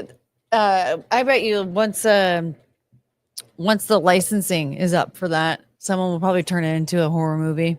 There were episodes where he learned that he should be nicer to Odie, though. I guess that's part of Garfield's like journey, is to like, you have to be more tolerant of like the dumb, the morons out there. There's no reason to be mean to stupid people per se. Just because someone is stupid is not always bad or mean. It's just stupid. Yeah. Yeah. I feel like I'm really mean when it comes to people that I think are stupid. And here's the thing. Are they really the stupid one, or am I? So like, why would I be mean to them? You know what it is? It's fun. You have to be mean to them on live streams and on social media and all that stuff on that. But like in our daily lives, like when we're interacting in IRL, that's when you know, and most people are that way. Like, it's not this divided society where everyone's at each other's throat, like the media and the corporate media and the left, you know, corporate media would want us to think we hate each other by all these races and things. The reality is, like, you go into a store and there's all different kinds of people there, and no one really gives a shit about each other at all. That's more of the reality. Very true. Yeah, most people just mind their own business and want to go about their day. They don't, you know, want to upset people. It's But we're all the same people who get on our soapboxes in one form or another, and then, I don't know, I guess offend each other or whatever, proclaim our views, argue with each other. But like in reality, it's not like that way. No, it's really not. Like, I remember I used to work with these two people that were like very, like they were like internet leftists, but in the wild. And I was in shock to see that these people existed. But I remember hearing them talk about how like one of them had an uncle that was a liberal dude living in Texas, and the guy that she was talking to, who's like, oh, he just lives there, and she's like, yeah, I mean, even though it's like super Republican around him, like he's just some liberal dude just living in the middle of like Republican people.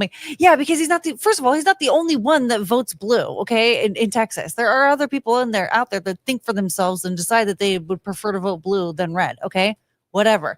Politics might not be that important to him or most people, and that's how it kind of was and should be. But now, like, in a lot of ways, everything has become political. Maybe, hopefully, things can become like less that way, and maybe are becoming less that way. Well, and also, like, I live in a neighborhood where it's like you have no idea what people are voting for at all. It's very mixed, and like when you even look at the people who actually put political signs in their yards, again, very mixed.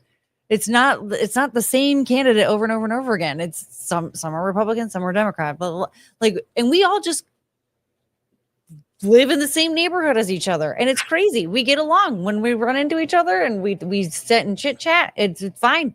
We don't care. Hit each other with the signs and smacked each other in the head with the signs. Have any of the three of you guys been a part of or seen or witnessed any sign sabotage? That's certainly a thing. People removing signs, defacing signs, getting rid of them. No, because we're normal out here. Yeah. Yeah. I think when people are constantly online, they think things are happening more often than they're actually happening. Because if you go online and you sit like, and I've seen this so many times, I'll see a video that is somebody like freaking out over Trump, but it's an older video. So if you go online and you see like 5 videos in a day where somebody's freaking out over who somebody voted for, it seems like it's happening all the time, but it's not happening all the time. Are younger people more susceptible to that, or is that, or just it's a stupid person susceptible? Stupid people of all ages are susceptible to that. We're all susceptible. I got a teacher, one of my art teachers, man. She's extremely liberal, man. She's always bugging out online. But I did have one of my libertarian friends back in Indiana. He had his Donald Rainwater signs out for governor over there, and somebody trashed his signs. What did people have before TDS, Trump derangement syndrome? I'm not really seeing it so much in my circles, but people have told me about they have friends who just post and post to post, and everything is framed around being upset about something related to Trump. What was that person upset about before that? It's almost it's hard for me to wrap my head around what that might be, but there's always some kind of even this whole social justice and woke stuff is all fairly new, but I guess there's always something to be outraged about. But I think it's definitely been some sort of operation to divide people that started in the 2008 to 2010 or whatever. Hey, my battery might be dying here in a second, so if I disappear, no. I don't have any place to plug it in here, so no, I might be leaving the conversation here momentarily. Yeah, we can wrap it up. I don't know how late y'all were going. I got a mom on the bottom right here. I see, and I saw a couple of yawns on the bottom left there with Courtney. So I don't want to keep you guys all day and all night too, but I appreciate the time for sure. I wasn't sure where the conversation was going to go, and I enjoy talking about animals, and that's been fun, and covering all kinds of stuff, and pets and aliens. Politics. Pets and aliens. Pets, aliens, pets pooping in politics. What inspires us and all this stuff. And pets pooping in politics. Yeah, that'll be my thing. Yeah, we can do that. Thank you so much, guys. Anything else we want to talk about or cover or mention? Any other reactions? Hopes and dreams for the next 4 years. I didn't know who got picked by his cabinet already. Who got confirmed? I didn't hear any of that yet. Yeah, I guess a lot of things may happen. I know we were saying how he signed some executive orders. I guess. But we'll see. We'll see. I'll just keep looking at the price of insert grocery item, and if that goes down, and was that and free Ross? Yeah. Hopefully that happens. Yeah, for sure. The political prisoner for creating the Silk Road. He didn't do anything wrong though. Anyway, he was set up. That was a whole. I don't like his actions and all of it, but at the same time, he was completely set up. And that's where I really don't. I think that he needs to be free. And then there's that Roger Ver guy also, who I guess they're going after him retroactively for some crypto related, crimes that they don't even know what these laws are. They're kind of making up the laws as they go. Actually, I have to say, Julian Assange and Edward Snowden, they need to be pardoned before anything else. Yeah, what is a political prisoner? I feel like all political prisoners should be freed. Like, like you go to prison for crimes? Isn't that how it's supposed to be? Not for like political views or actions that are victimless, whatever they may be. Right. Well, I mean, like that's where our January 6th friends come into play. Yeah. Boris Mommy saying good night. Another good Monday night. Thank you for hanging. Night. Yes. Good stuff. Cool. Yeah, free everyone. Yeah, but I'm really hoping that all goes away. The debanking and the people going after like sponsors and all that when somebody says something you don't like. I think that's always going to come back. That's always going to be a threat in one form or another, unfortunately. And people have such short memories and or just generations don't remember things and they try to control information. And I don't know. There's always going to be this threat, I think.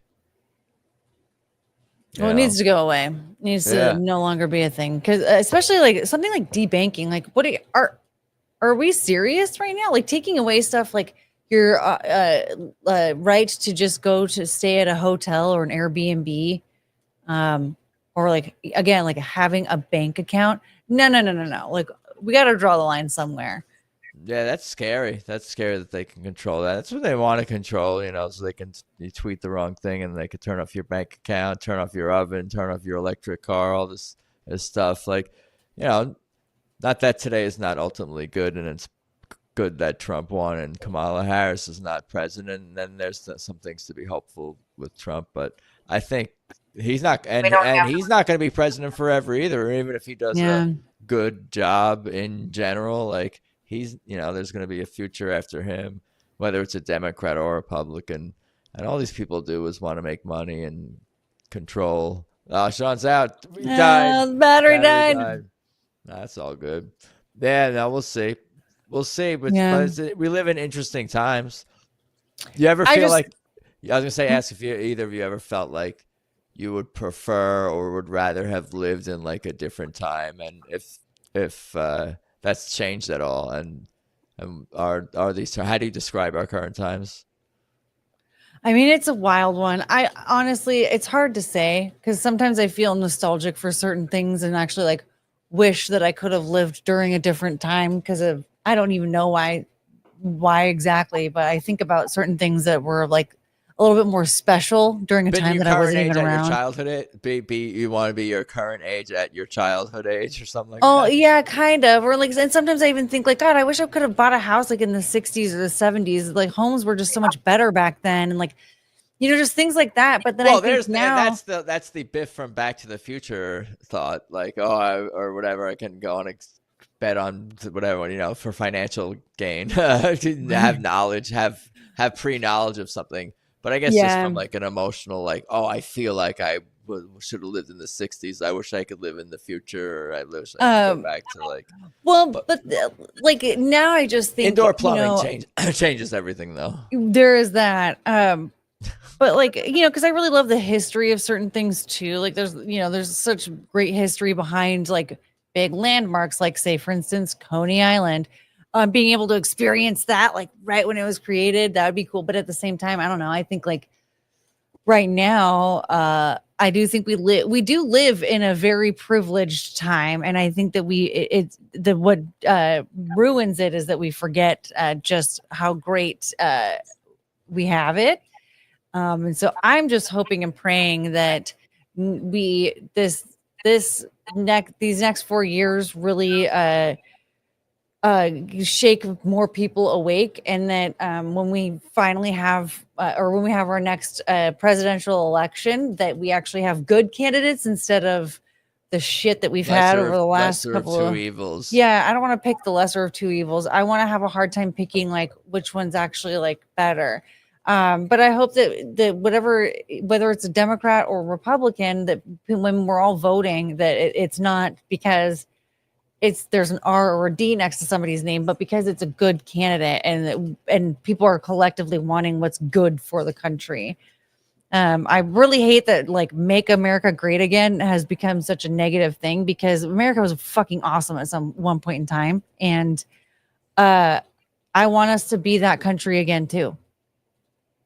Yeah, no, I get that. We'll see how things shake out. I'm optimistic. Me Where too. what? Be optimistic than pessimistic. You know, like why even put that bad energy out there? Yeah, Try and be positive.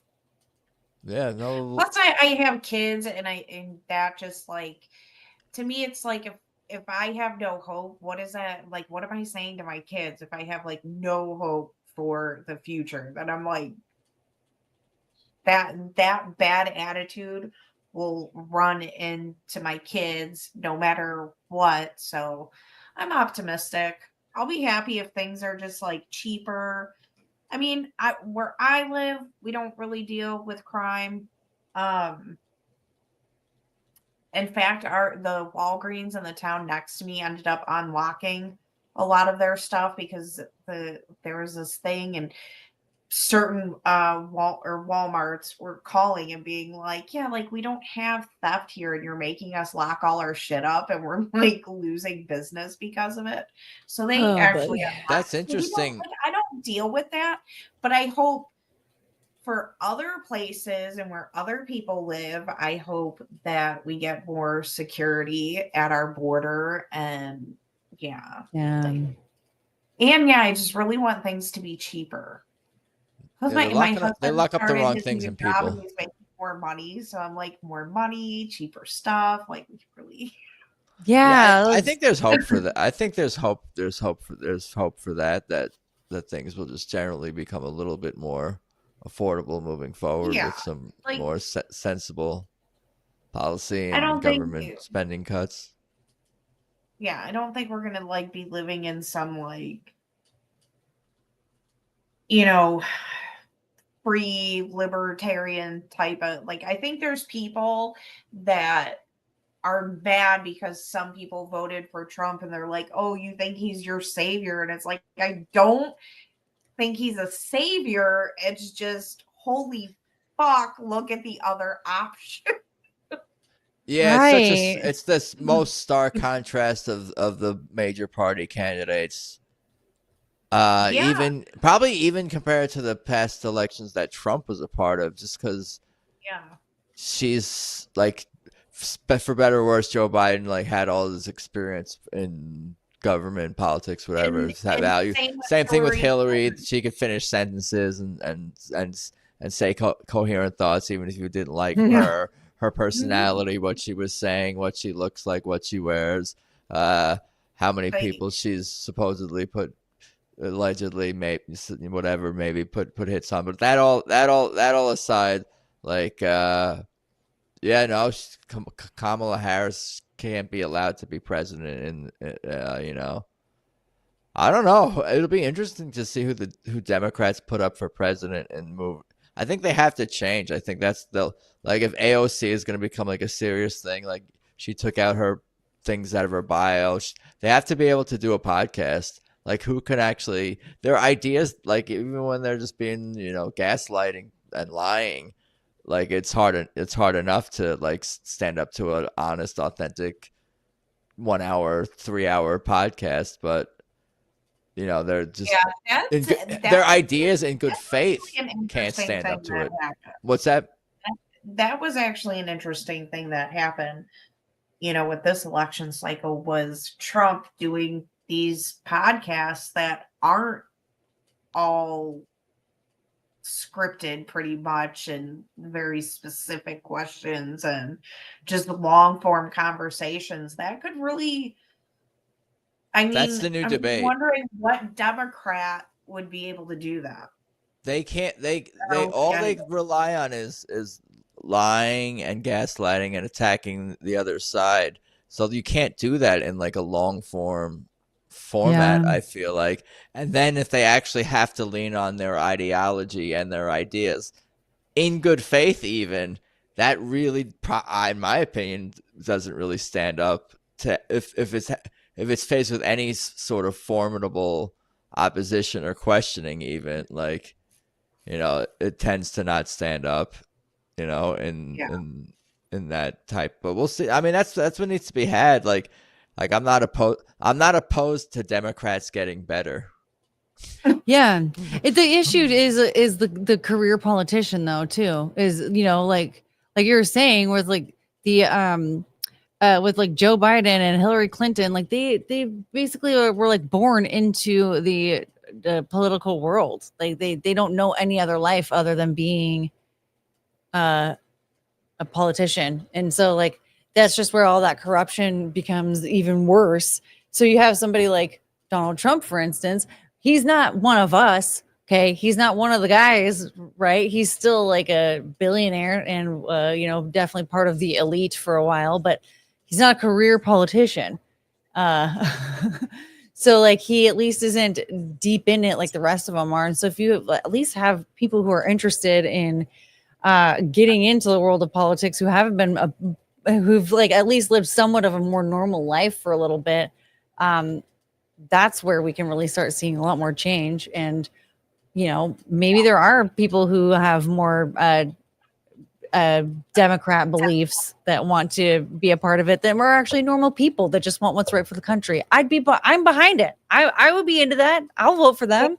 What made me realize, I guess Trump's impact or like on me, like my like personal political journey is maybe like becoming a little more white pill positive in the sense that like, oh, we really do have like significantly more of our own political will than maybe we thought, because I didn't think he was going to win in 2016. And like we're saying, nothing's going to be perfect. He's not going to do everything we agree with all the time. Half his cabinet sucks, foreign policy people, whatever you want to complain about. But like there's some good things and some reasons for hope with RFK and Tulsi and some more liberty minded I don't know what the deal is. He like loves tariffs. Like, I don't know what he's all about like President McKinley and tariffs and all this shit. Like, I guess these maybe are just more or less like trade deals and bargaining chips from an economic standpoint. I don't know if they're all like the most sound policies, but I think that's his answer to like trying to abolish taxes, or at least the majority of taxes. Yeah, I think it's just a wait and see. Like sometimes it's hard to know if somebody told him something that day and he's just like, yeah, I'm gonna talk about tariffs today. That's my new thing. I'm the tariff guy, because he's not coming at anything from like an academic standpoint as like Vivek Ramaswamy or someone or Elon might be able to like explain the thought process behind an idea. He just kind of just talks it up. But try it. Why not? I don't know. Lower taxes for everybody. I think that's my plan. Yeah, I say let's start there. Let's get rid of some of the more unnecessary taxes, like property taxes and inheritance and gift taxes. What was another one that was all of them? Well, like I can agree that there's like there's like a small percentage, but like, okay, so a flat 10% tax from income tax. All right. And that's it. And that can go towards our government for whatever nonsense they need to be handling. Other than that, sorry about your luck. I guess you're going to have to do a fundraiser if you want to go fund that war over in Ukraine, because we're not having it over here.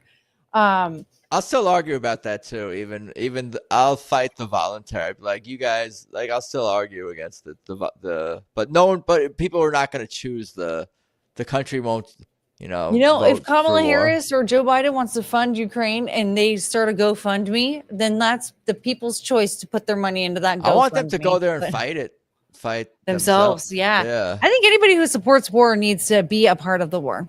Yeah, that's a meme. We're speaking in meme. These are all memes. But I believe it. The thing is, like, even if you're not necessarily like right there on the front lines, like there are plenty of things that you can do to not support the war, but like be involved in the war. And you need to do that. You need to do that, whether it's providing medical care for people who are the soldiers who are injured. Whether it's freaking pushing papers, there's all sorts of things that you can be doing that doesn't like put you right there in front of the enemy. Or I mean, you're always in forever though. If you're going to be involved in the war, you're at risk of getting blown up. But I think that you need to be at risk of getting blown up if you want to make people be at risk for being blown up. I don't want people to be at risk for being blown up. So I'm out. More's dumb and bad is what she's saying. Yeah. We shouldn't Although have every it or once in a do while it. I get a bit of a hankering when the Brits piss me off. I'm like, get me that fucking cannon. Yeah. Round 2, redcoats. Were you born in Washington State? Yeah. Or so there was no Washington State when there was the Revolutionary War. That's not you weren't. I'm from New York originally, so I'm an OG. So I remember when they listen. Battle of Long Island. Listen. I think we lost that one. I have family that came here from this little country called Germany. After there was a bit of a debacle. I don't know if you know about it, but there was Which this guy. debacle? The first debacle or the second debacle? Well, you know, yeah, it was. It was that one where where the Fuhrer got a little upset with some Jewish people. Did your ancestors exterminate my ancestors? Should I be looking this up? I think so.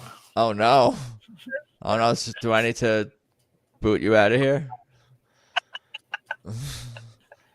Oh shit! Oh boy! What about you, Alice? Same thing. Once I monetize, then I'm monetizing my haters from Germany. What's that? Part of my family, yes, did come here from Germany, but it was like before all that. So before all that, we're good. Yeah. Right? Oh boy. But the goal is. I don't know if any of them ended up in like Argentina or anything though. So, maybe they didn't have to escape anything that they regret. Yeah. Is this going to be evidence? They tried some dude recently. Then they some old Nazi dude that they there has been a few that they've tried. Like there've been a few of them. I guess I have mixed feelings about it. I don't know. Watched like a documentary about one. Well, then we need to put George Soros on trial. Right. Well, of course. I mean, he faked being not Jewish. Is that what he did exactly? Yeah, I know then, he joined the war turned in Jews or whatever, and like ratted some Jews out. Even oh my god, yeah, no, he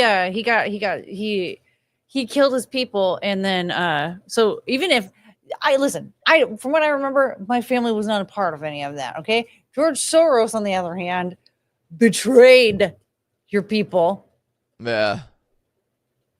That's the type of justice that I don't think is going to exist in this world. Like George Soros, and even like I was saying, like with Fauci or any big revelation. I don't know. We'll see if there's any grand scale justice or grand scale sort of revelations or paradigm shifting events under this Trump presidency, or just eggs are going to be a little cheaper and gas is going to be a little cheaper. Like basically, I think that's the most realistic scenario and sort of expectation that I have for the things moving forward is that like maybe there'll be a little bit like the crime in the border, that could be cleaned up. Hopefully it doesn't become like, too militaristic where they're knocking on my door. Hey, you got any illegal immigrants? And, I'm hiding or whatever. I don't know. But, show us your papers.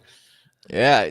There's a fine line between securing the border and harassing the populace with the military. Like, yeah.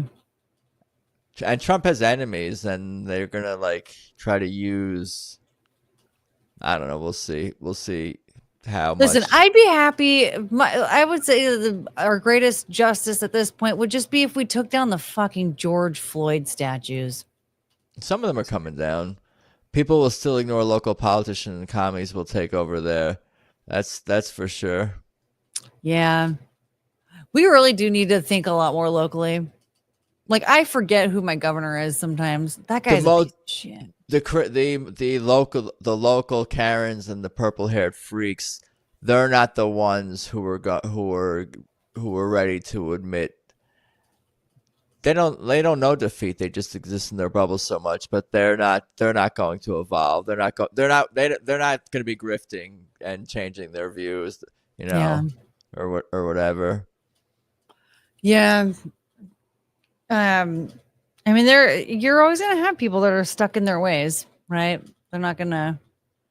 Well, I was saying I think last week how it'll be interesting to see how how LA specifically in the aftermath of the fires that were, with anyone who's being objective can state that was definitely bungled by the local government and authorities and the governor and all this stuff. Like, if some of these celebrities in the Palisades who lost their homes and were affected and have loved ones and family and friends who lost their homes, if they're going to be like, maybe we should vote a different way moving forward. Maybe we shouldn't support the same person with just the name next to the D next to the name, and maybe be a little bit more educated or change our voting patterns and behaviors. I was joking how they'll become MAGA, like celebrities, and that could be like a funny skit or a video or a sketch or something where like they have to figure out what size they had to get, and they're like a fish out of water. They have to go through like some kind of like training. They're learning to do YMCA.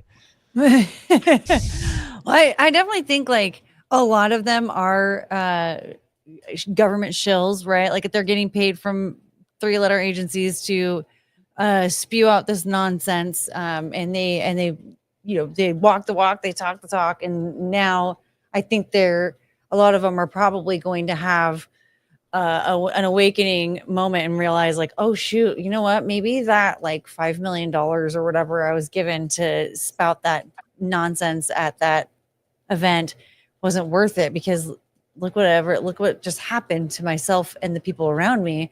And I think that a lot of that will stop just that, like, because I don't think that any of them really were personally convicted with a lot of the stuff that they would say. I think it was just like, oh, I'm just going to say whatever because go along to get along. Yeah. I'm getting paid. I'm getting paid money. I'm just saying these things. And then, also the people who had different political beliefs lost work. So, okay, well, if I just go along with this, then I'll keep getting work, and then it'll be fine. I think that's the majority. I think the majority of celebrities, public figures, Hollywood types, whatever, most of them are not being paid by Democrats, 3-letter agencies, or people or campaigns or whatever to express views publicly or support whatever. I think majority really is the go along to get along crowd. And just going along to get along it is synonymous with trying to achieve financial gain and status within entertainment industry in LA and all that stuff. But now they've seen, what blindly supporting their politics has led to, then maybe they'll change, because they're not that tied. Like the celebrities who are not being paid by campaigns anymore, not at Epstein or Diddy parties, like those like types, like, even like just like working actor types who you may even just tacitly, is that the right word? No, or left wing people, like those types could wake up. Like, well, even like Katy Perry, for instance, like I don't think we really ever fully knew what her political beliefs were. And then I remember seeing somebody screenshotted a picture from her Instagram where she was like, we have to vote. We need to make a change in California. And like, she was showing that she was voting for a Republican candidate. I think it was against Gavin Newsom. Because I think it was for governor. I can't remember, because this was actually kind of a while ago now. It wasn't this year. People were just trashing her so hard about how she's against legal abortion, which that doesn't make any sense to me. Like, I don't think that that's the change that she was actually stating. Like, she never even specifically said that it was abortion that she like was even thinking about at all. She just knew that California was going downhill fast, and she wanted a different governor because the one that was in office wasn't doing what he needed to do. And so she's like one of those where it's like she wasn't even really talking much about her political beliefs, right? She just kind of was just riding that wave just to get her work. And there's a lot of those too, where like Jillian Michaels, we saw her.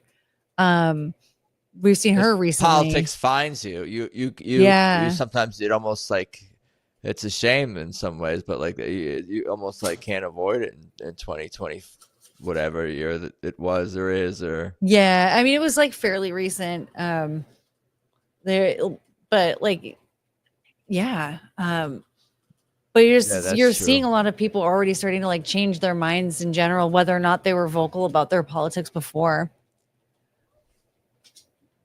They're so collectively peer pressure on the left, and they don't even understand things deeper than the surface. Yeah. Well, and then like, did anyone see that clip of Jane Fonda talking to Bill Maher, and she was saying that like how racist America is because we have redlining laws? What's that? There was a clip of Jane Fonda. I think it was Jane Fonda, and she was talking to Bill Maher, and she was saying that America is like super racist. And she just started, and she was saying that we had redlining laws. We have not had redlining laws for decades upon decades. She was spouting off like a bunch of nonsense from like the 50s and 60s.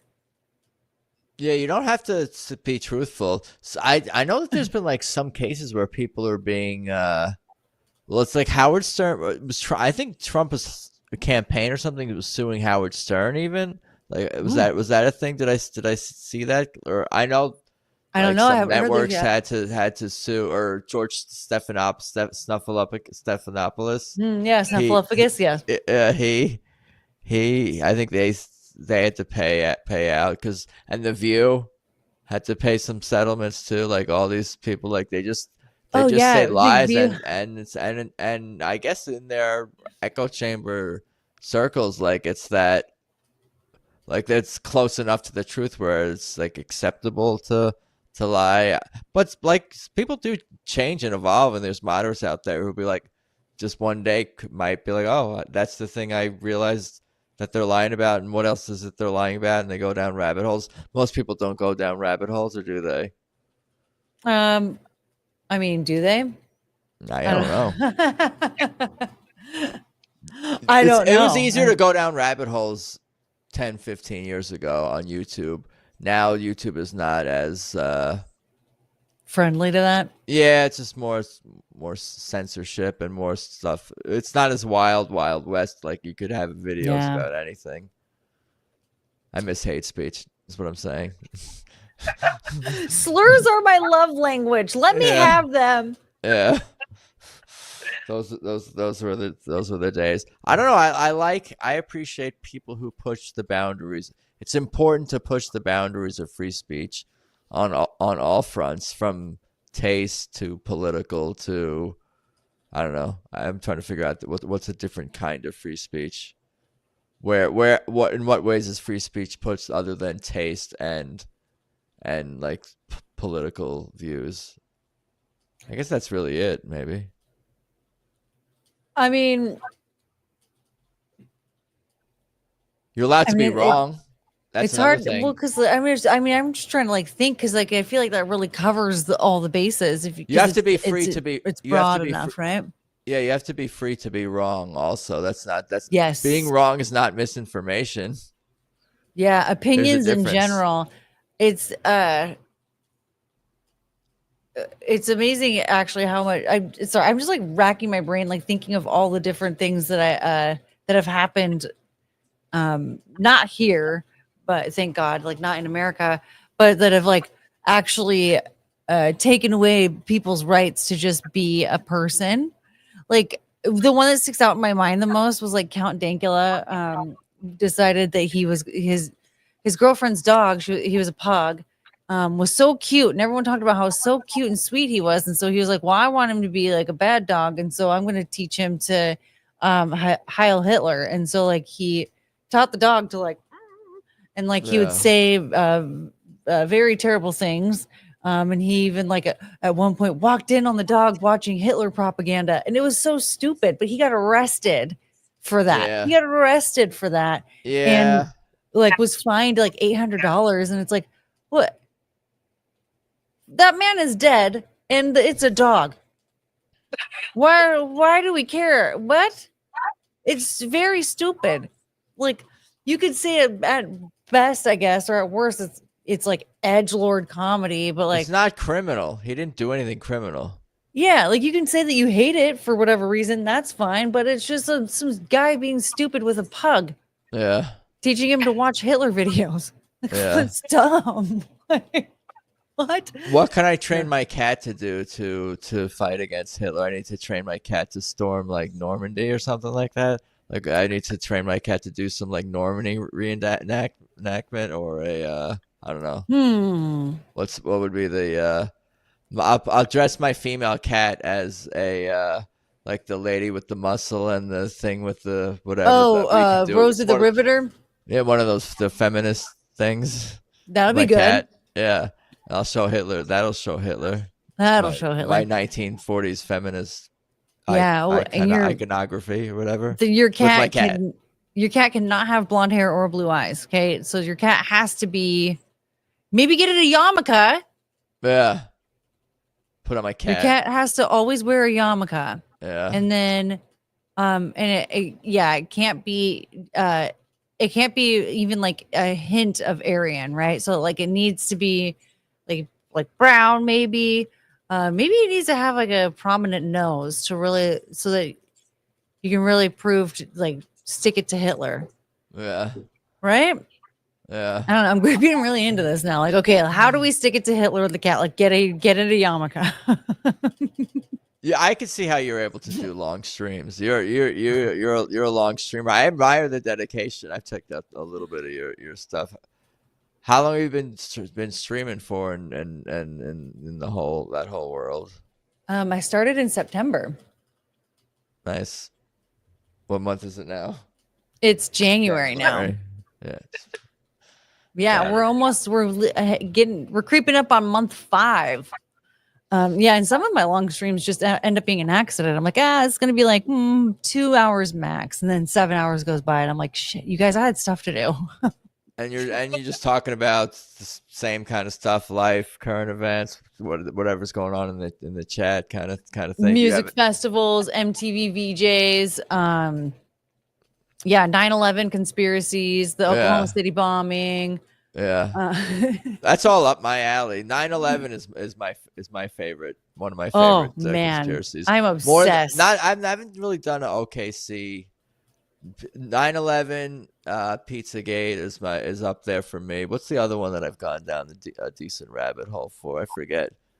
I don't like going down I don't go down all the rabbit holes very far for all of them, but those are good ones. 9/11 is like that's one that I will revisit over and over and over and over and over again until I see George Bush arrested. It's not happening. I want him to explain to me why that plane ended up going right into the accounting department of the Pentagon the day after Donald Rumsfeld said that he lost $2.3 trillion. And all and then there's Building 7. We could get into that's a whole nother podcast. All right, well, join us tomorrow when we decide to. My cat has blackface. I forgot what that was in reference to. Wait, does she have a white cat that is covered in soot? I'm saying that in a Borat voice for some reason. My cat has black face. So That's racist for us, mommy. It's a bit racialist. We'll see if this lasts on YouTube. That's okay. It'll be fine. You should hear some of the wild stuff that I end up saying on YouTube. Yeah. What have you? Yeah, tell me more about your YouTube journey and maybe just response to that. Like, in terms of I don't know. What have you learned on your YouTube journey so far? Don't ever play a Green Day song ever. Copyright stuff. Yeah, we did a karaoke night, and that was the only song that got my stream taken down. Midstream, it just got.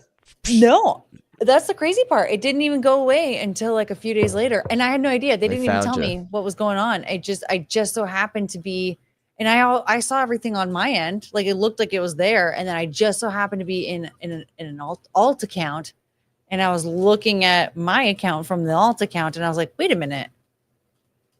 Where did that stream go? So then I had to go deep diving.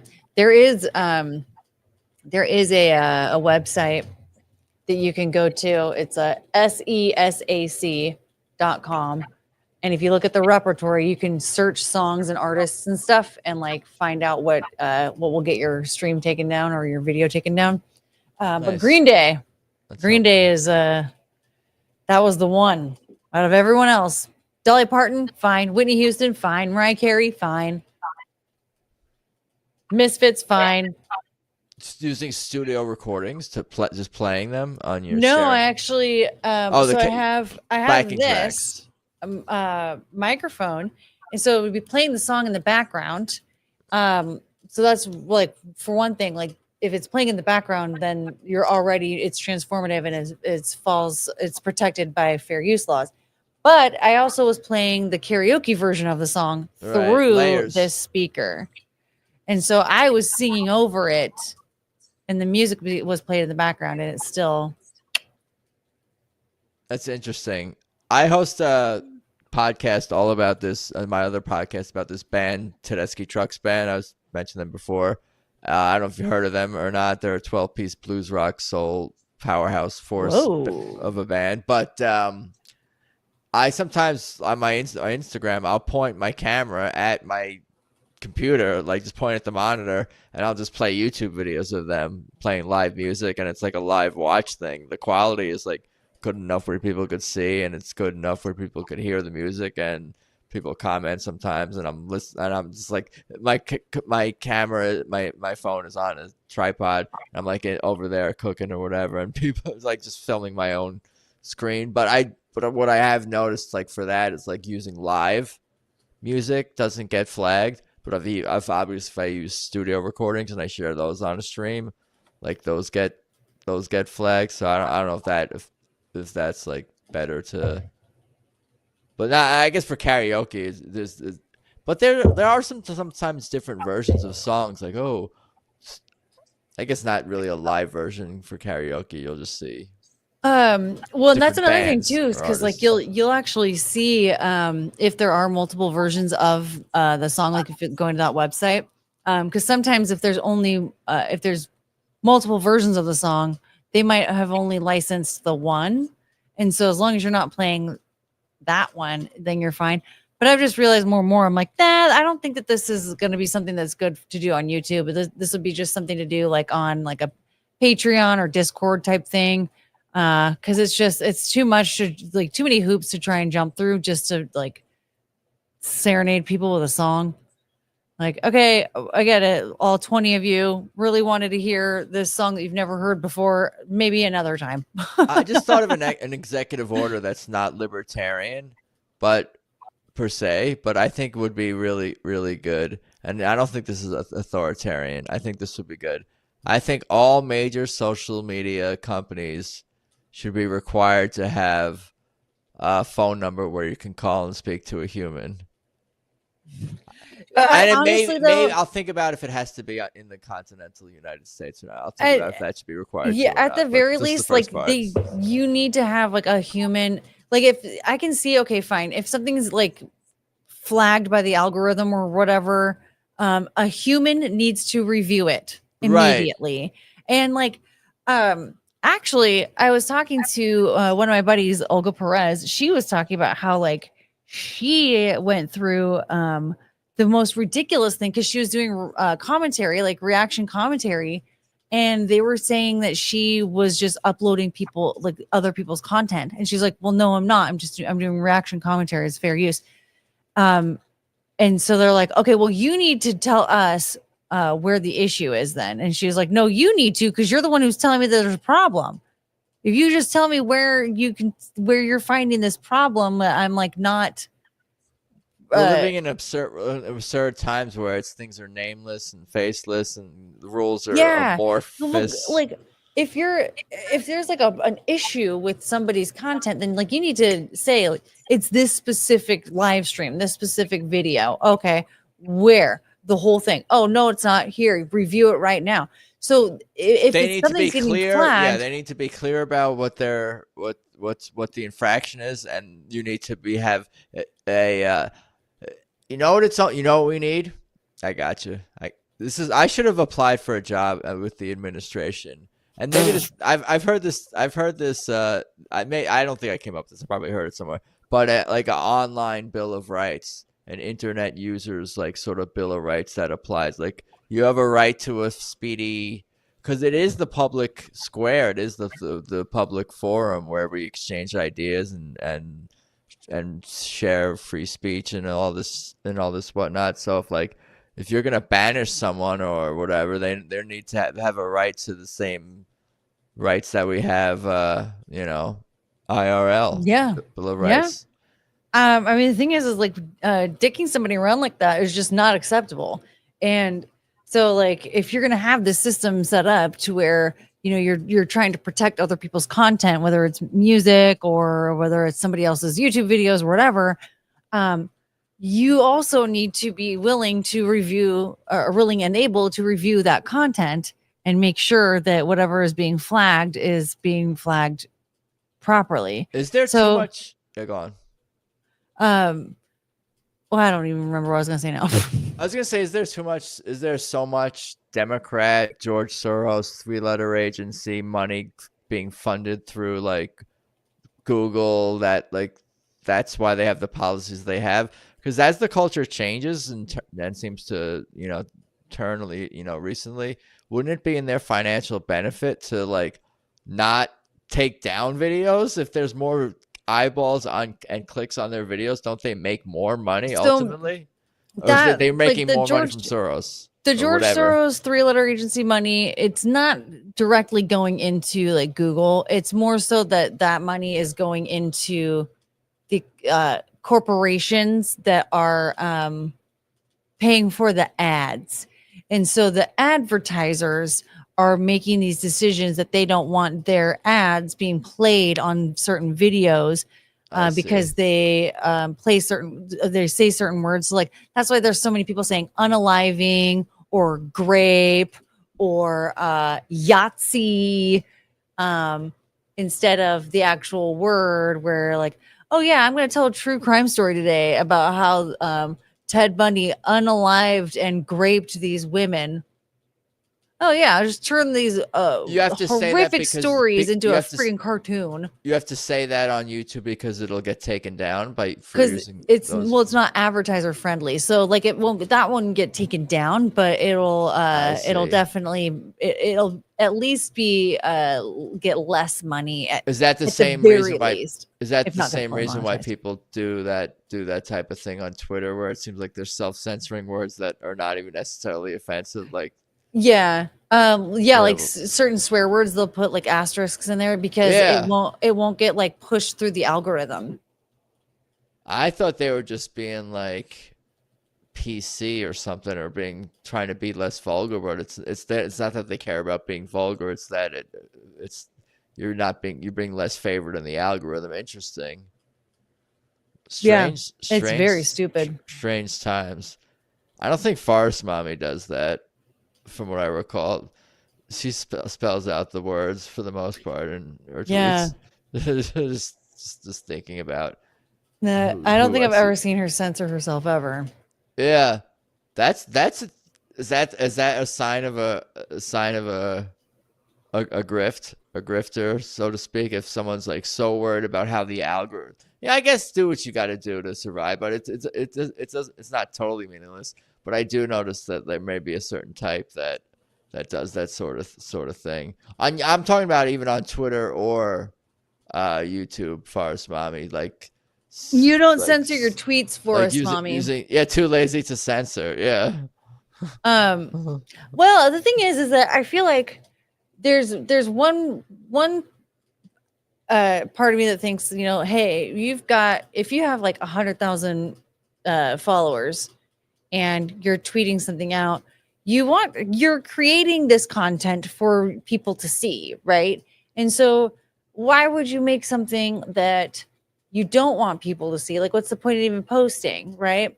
So I can see why someone would go, well, like, I want to share this with people, and I don't want it to just like if you know for a fact that that's what happened to you, and like, legitimately how much reach you'd be losing by spelling out whatever foul language, spelling the F word FVCK or something. Yeah, it's like Mark. Yeah, they know what they're doing. They're not doing it based on nothing there. Yeah, I guess.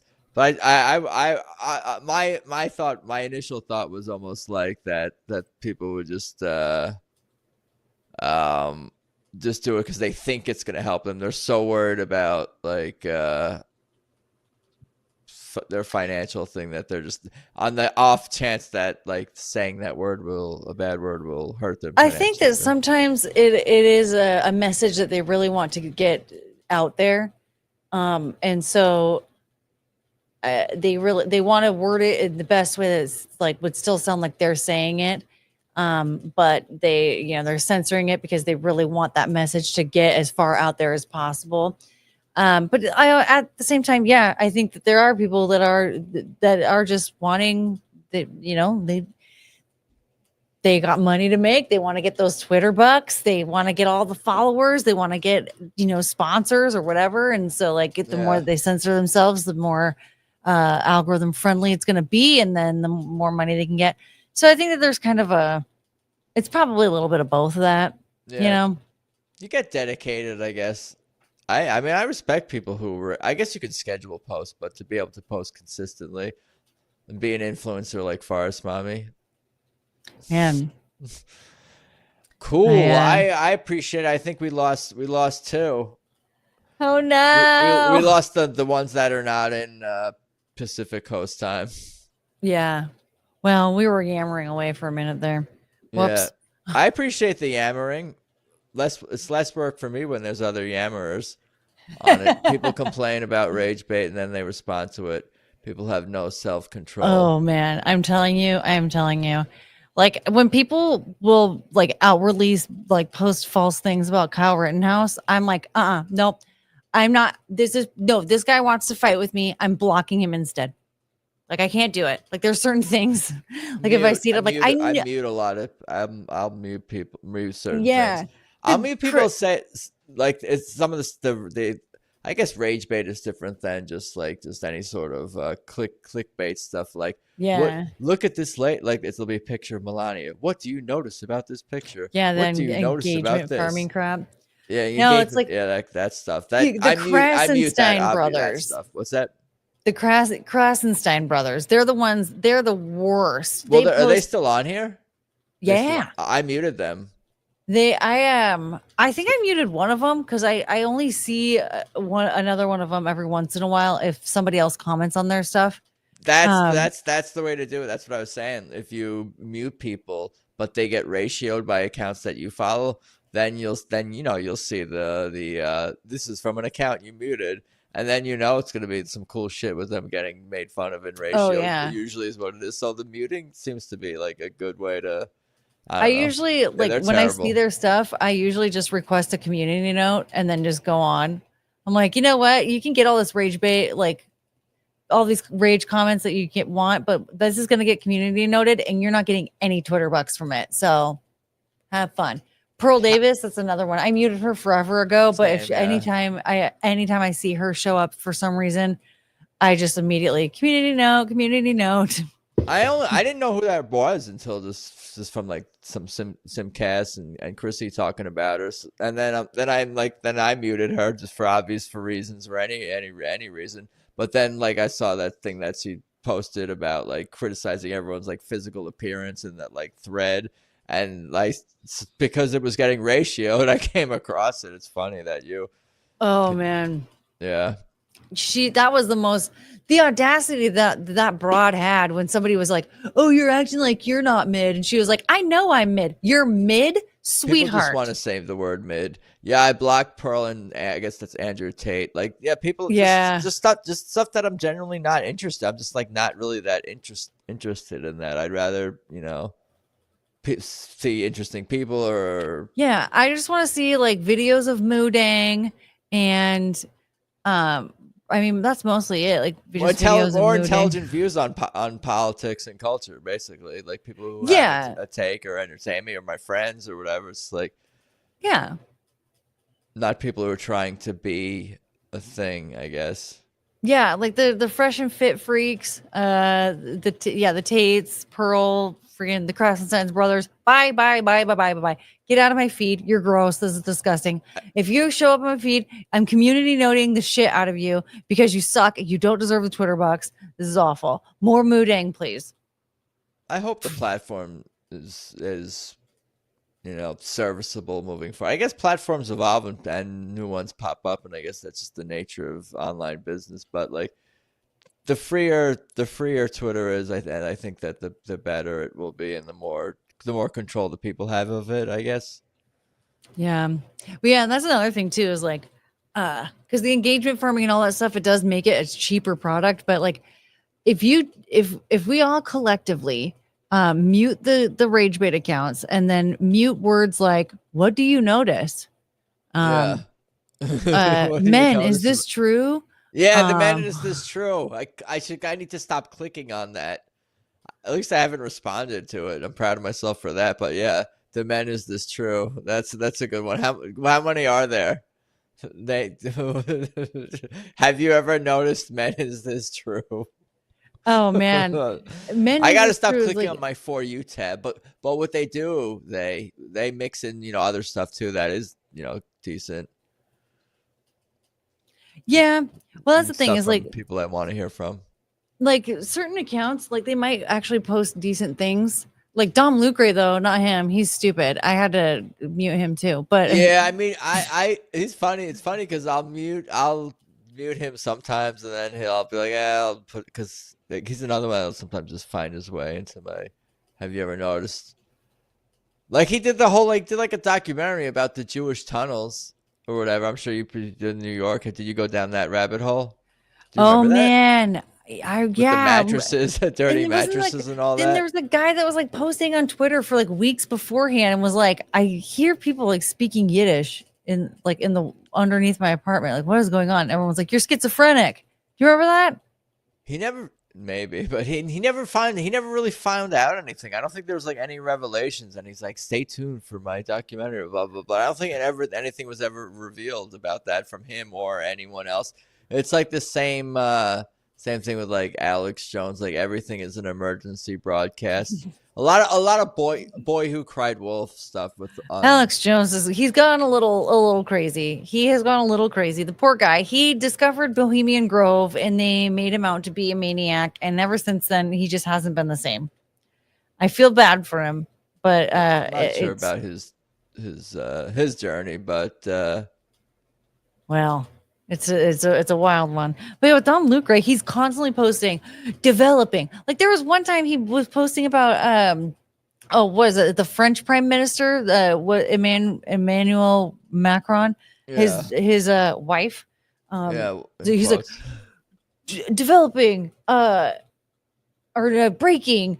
People are worried about French Prime Minister's wife because something happened to her face. And like apparently, like I looked it up and I was like, this isn't a breaking story, okay? Like she got into like this crazy car accident and like she had a surgery and then got like some crazy infection from it and it like disfigured her face.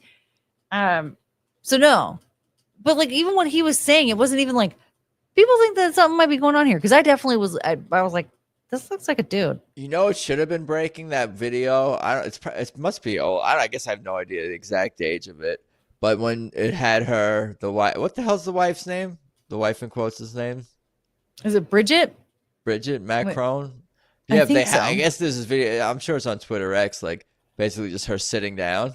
Yeah. That shit's Oh, wild. That's like dude. I'm like that's how I sit down. Like you just kind of fall into the chair, like just That's like a dude.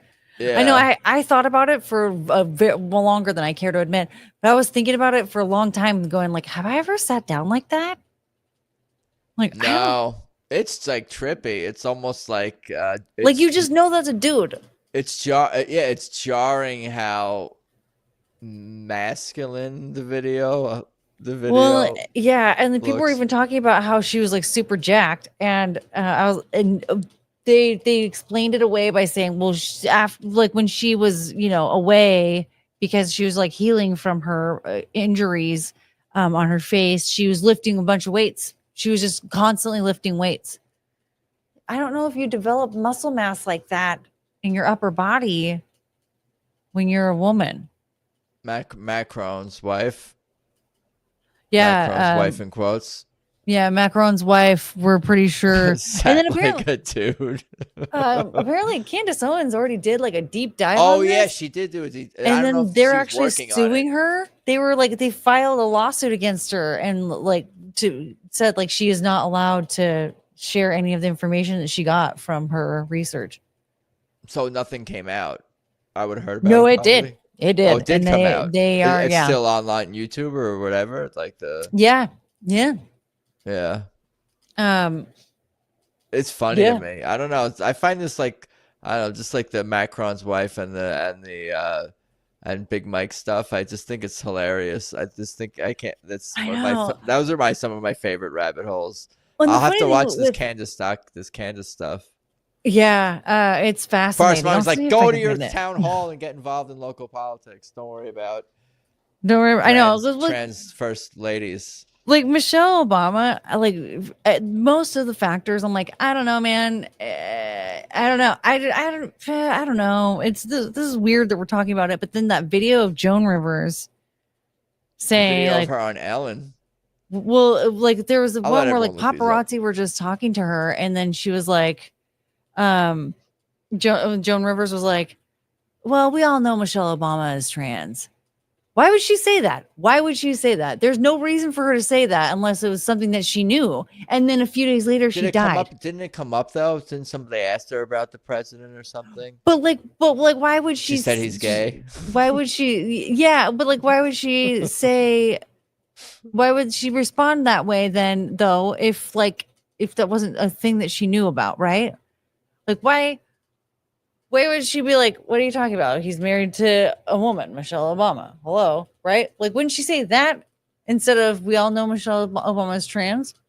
So I'm like, okay, that's the one thing that tells me like maybe she is trans. I don't know. I think that's why she's not making a lot of public appearances lately, because it's harder to keep up certain appearances like that when you're not, it gets probably harder to fake being a different gender as you get older. Although they say like as you get older, men tend to look more feminine, women tend to look more masculine as they get older because of the hormone imbalances. And yeah, just through aging, or whatever. And men don't have, maybe some beards are not as thick as we get older. I don't know, but we'll see. Maybe she'll have a comeback. She'll have her comeback, but she wasn't at the inauguration. She wasn't at the Carter funeral. Something's going on here, but Yeah. I don't know. There's something that stood out to me with Joan Rivers saying that and then dying a few days later. It just tells me that It wasn't perhaps a few days later. It was that year though. I think it was like a few months later. She had a surgery not long after. I don't remember exactly. There how long was it a settlement with her daughter or whatever having to do with that surgery, so that it was definitely like some kind of malpractice.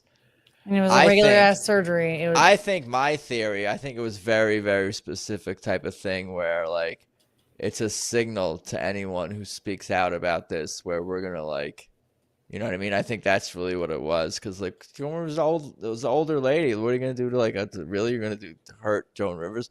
But maybe like a conspiracy could be that it was a signal to anyone else who speaks out about this about this topic.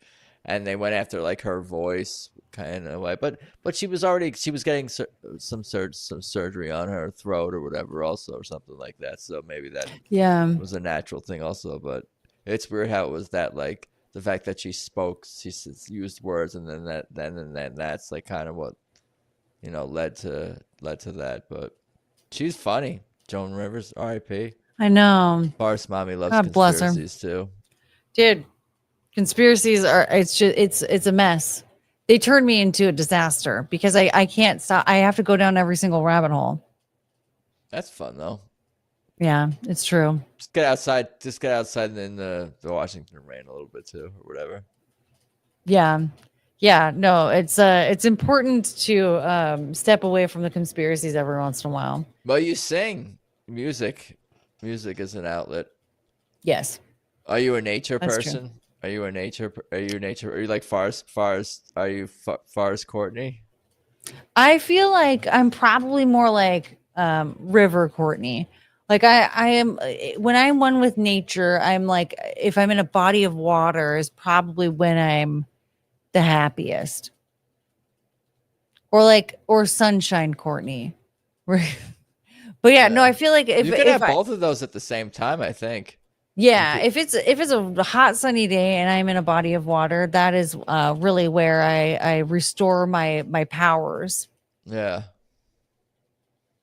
I was hiking over the weekend in Idlewild, California. That was cool to get out of LA and to get out into some nature and whatnot, and see some cool views and vastness. I guess being in something that's vast, being in vast nature views or being surrounded by nature it's just humbling, and being humbled gives you perspective, and getting perspective gives you all these things lead towards peace. And when you're more peaceful, you're more recharged in life or something. Is there something to all this? Yeah, well, I'm just gonna say, like, being stuck inside all day and also being like attached to a screen for long periods of time causes like severe depression. Just the other day, I was like really glued on my phone because I was like, I was doing a lot of video editing and stuff and like trying to make thumbnails, even though they're all garbage. But I was like doing a bunch of stuff just on a screen, and I finally was like, oh God, like I need to do something. And as soon as I pulled my face away from the screen, my mood shifted incredibly. And I was like, I didn't even realize that I was in a bad mood. I wouldn't even have thought that I was like. We can wrap up if you want to. I get it. No,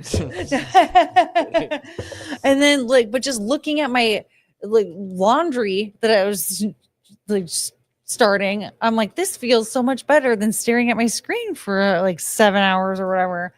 And so then I realized, oh yeah, that's kind of crazy to think. Like, walking my dogs usually is like a much better experience for myself than not being outside at all. Sometimes just going outside to take out the trash feels good. No, yeah. I don't like editing photos or doing a lot of typing on my phone, especially. I don't know how people type long messages. Maybe you do, I don't know, but typing long messages on my phone, I have to be on a desktop computer to really type anything of significance. I'm bad at that. Like, looking at my messages in general, I'm like, why do these exist? I don't know. Well, how did you hike when it's all burned up? I was 2 hours. Idlewild was like 2 hours from 2.5 hours from where I am. So it wasn't burned up wasn't burned up there. He was far away. Although that part of the state is also susceptible, or you have to be aware of the lack of water in the reservoir, or no, I guess just fires in general. Hopefully that they have. Hopefully things are better up there. It's why kids are so messed up these days. No nature. Yeah, no, I was lucky to grow up in relative suburbia, and it's pretty woodsy around it. I would just go in the woods because I liked it, essentially. You know what? That's so sad to think. I feel like everybody had the woods, no agenda. Wherever they were. I feel like everybody, when we were kids, had the woods.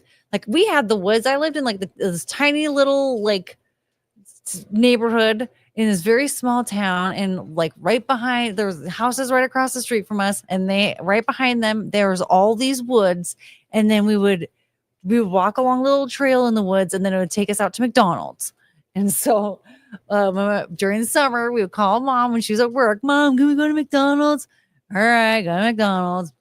But we would play in the woods like all day during the summer. Like just there's like 5 or 6 kids in the neighborhood that would just play in those woods. And I feel like everybody has similar stories to that. And now that just is not a thing. There's all less those stories woods are like gone. that. There's all those woods are gone. My woods are gone. Those woods, my woods were turned into more homes, and I feel like a lot of people's woods were taken away. I thought we were going in the direction like this. Kids have changed, and they were just like indoors, or they're all on Adderall playing video games or something. They had to change because they got their woods taken away. Yeah, make woods great again. I think he did say that, and Trump did mention. He didn't say make woods great again, but he did say something about like bring back the woods, repopulating our own forestry. I think he said we don't want to get lumber from Canada or something, but like it was pro tree, but also pro industry. I don't know. Woods, give us our woods back, dude. Also, give us our farmland back from China. Okay. No, China doesn't need. Do they own a high percentage? Do they really own a high percentage, or has that been grossly exaggerated? I don't know if it's a high percentage. I can see you've gone down all the rabbit holes. I don't think that they deserve 1 square foot. I don't care if they have 1 orange tree just hanging out on our land. It's ours. Get your own, China. Mommy said we're both smart. Both points true. Nature got paved. Technology captured kids. Conservatives do the most conservation. She's cooking. And, like when you're. Do you want to come on? Should we invite Forest Mommy on if she wants? She's gonna. Forest Mommy. Forest Mommy. She's probably all settled in bed and. I know. Took her forest face off. So to Your speak. forest face. I didn't want to be too specific. I'm talking about eyebrows. Come on, Cricket. Come on, honey. Come on. No. You're so naughty. Yeah, you're naughty doggy. Send the link. Oh. You guys are so bad. Come on. Forest face. Oh, I got to be on the chat here. She left here. What's up, y'all? I am watch my face next time. Says Forest Man. That's cool. Yeah. No, we've been going 251. I know we've been at it for almost 3 hours as it is. Yeah. We have more rabbit holes to dive down. A lot of them. We could. Yeah. I don't know. Just can't figure out them all tonight. Maybe I will. Maybe we do call it a night. Yeah, we can wrap it up. There's always next time we can go down a specific rabbit hole. Chat, You tell us what rabbit hole we have to go down. Yeah, no, I'm trying to figure out some of these rabbit holes. I'll ask you questions, your opinions of them. Why don't you tell people where they can find you, follow you? I forget if I asked you that already. I don't remember either, but we can do it. You can follow me on Twitter. My handle is #WasThatCourtney, and you can subscribe to my YouTube channel, Courtney Brooke. It's a lovely little ADHD variety show over there where we talk about whatever is on our minds, whether it's basically like tonight, whether if we're talking about dogs, we watch police body cam videos, or talk about 9/11 conspiracies. Yeah, so that's your thing. Oh yeah, we love. Gotten popular. I haven't gotten into that, but we love watching some body cam videos. I'm very particular about my body cam video tastes, though. So, but we found some good ones. Lady trying to use a wet wipe as a cell phone. How is that even real? Dude, she was fucking hammered. She was so hammered. She said that her garage door openers were breathalyzers. Tripping too, drunk and tripping, maybe. Yeah, she was all over the place. I love her though. She was a lot of fun. Cool. As are you, and thank you again, Courtney. I appreciate it. It was good to meet you, good to connect, and thank you for giving so much time. It means a lot. Yeah, thanks for having me. This was a blast. Yeah, I'll have to pop into your streams and say hello. And you're building a whole community over there.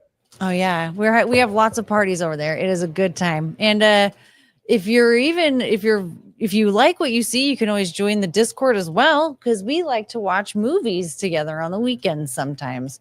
We just got done watching all of the good Star Wars movies. And hopefully we're off of the Star Wars kick for a little while, but we'll see. Cool. Sorry, my son wasn't feeling well and had to bounce. Thank you, Alice. I appreciate the time. Thank you, Shawn Osbourne, as well. You guys are super cool. What is that? No Good Deed 2? Well, you can find it. Was it No Good Deed 2? That's Alice on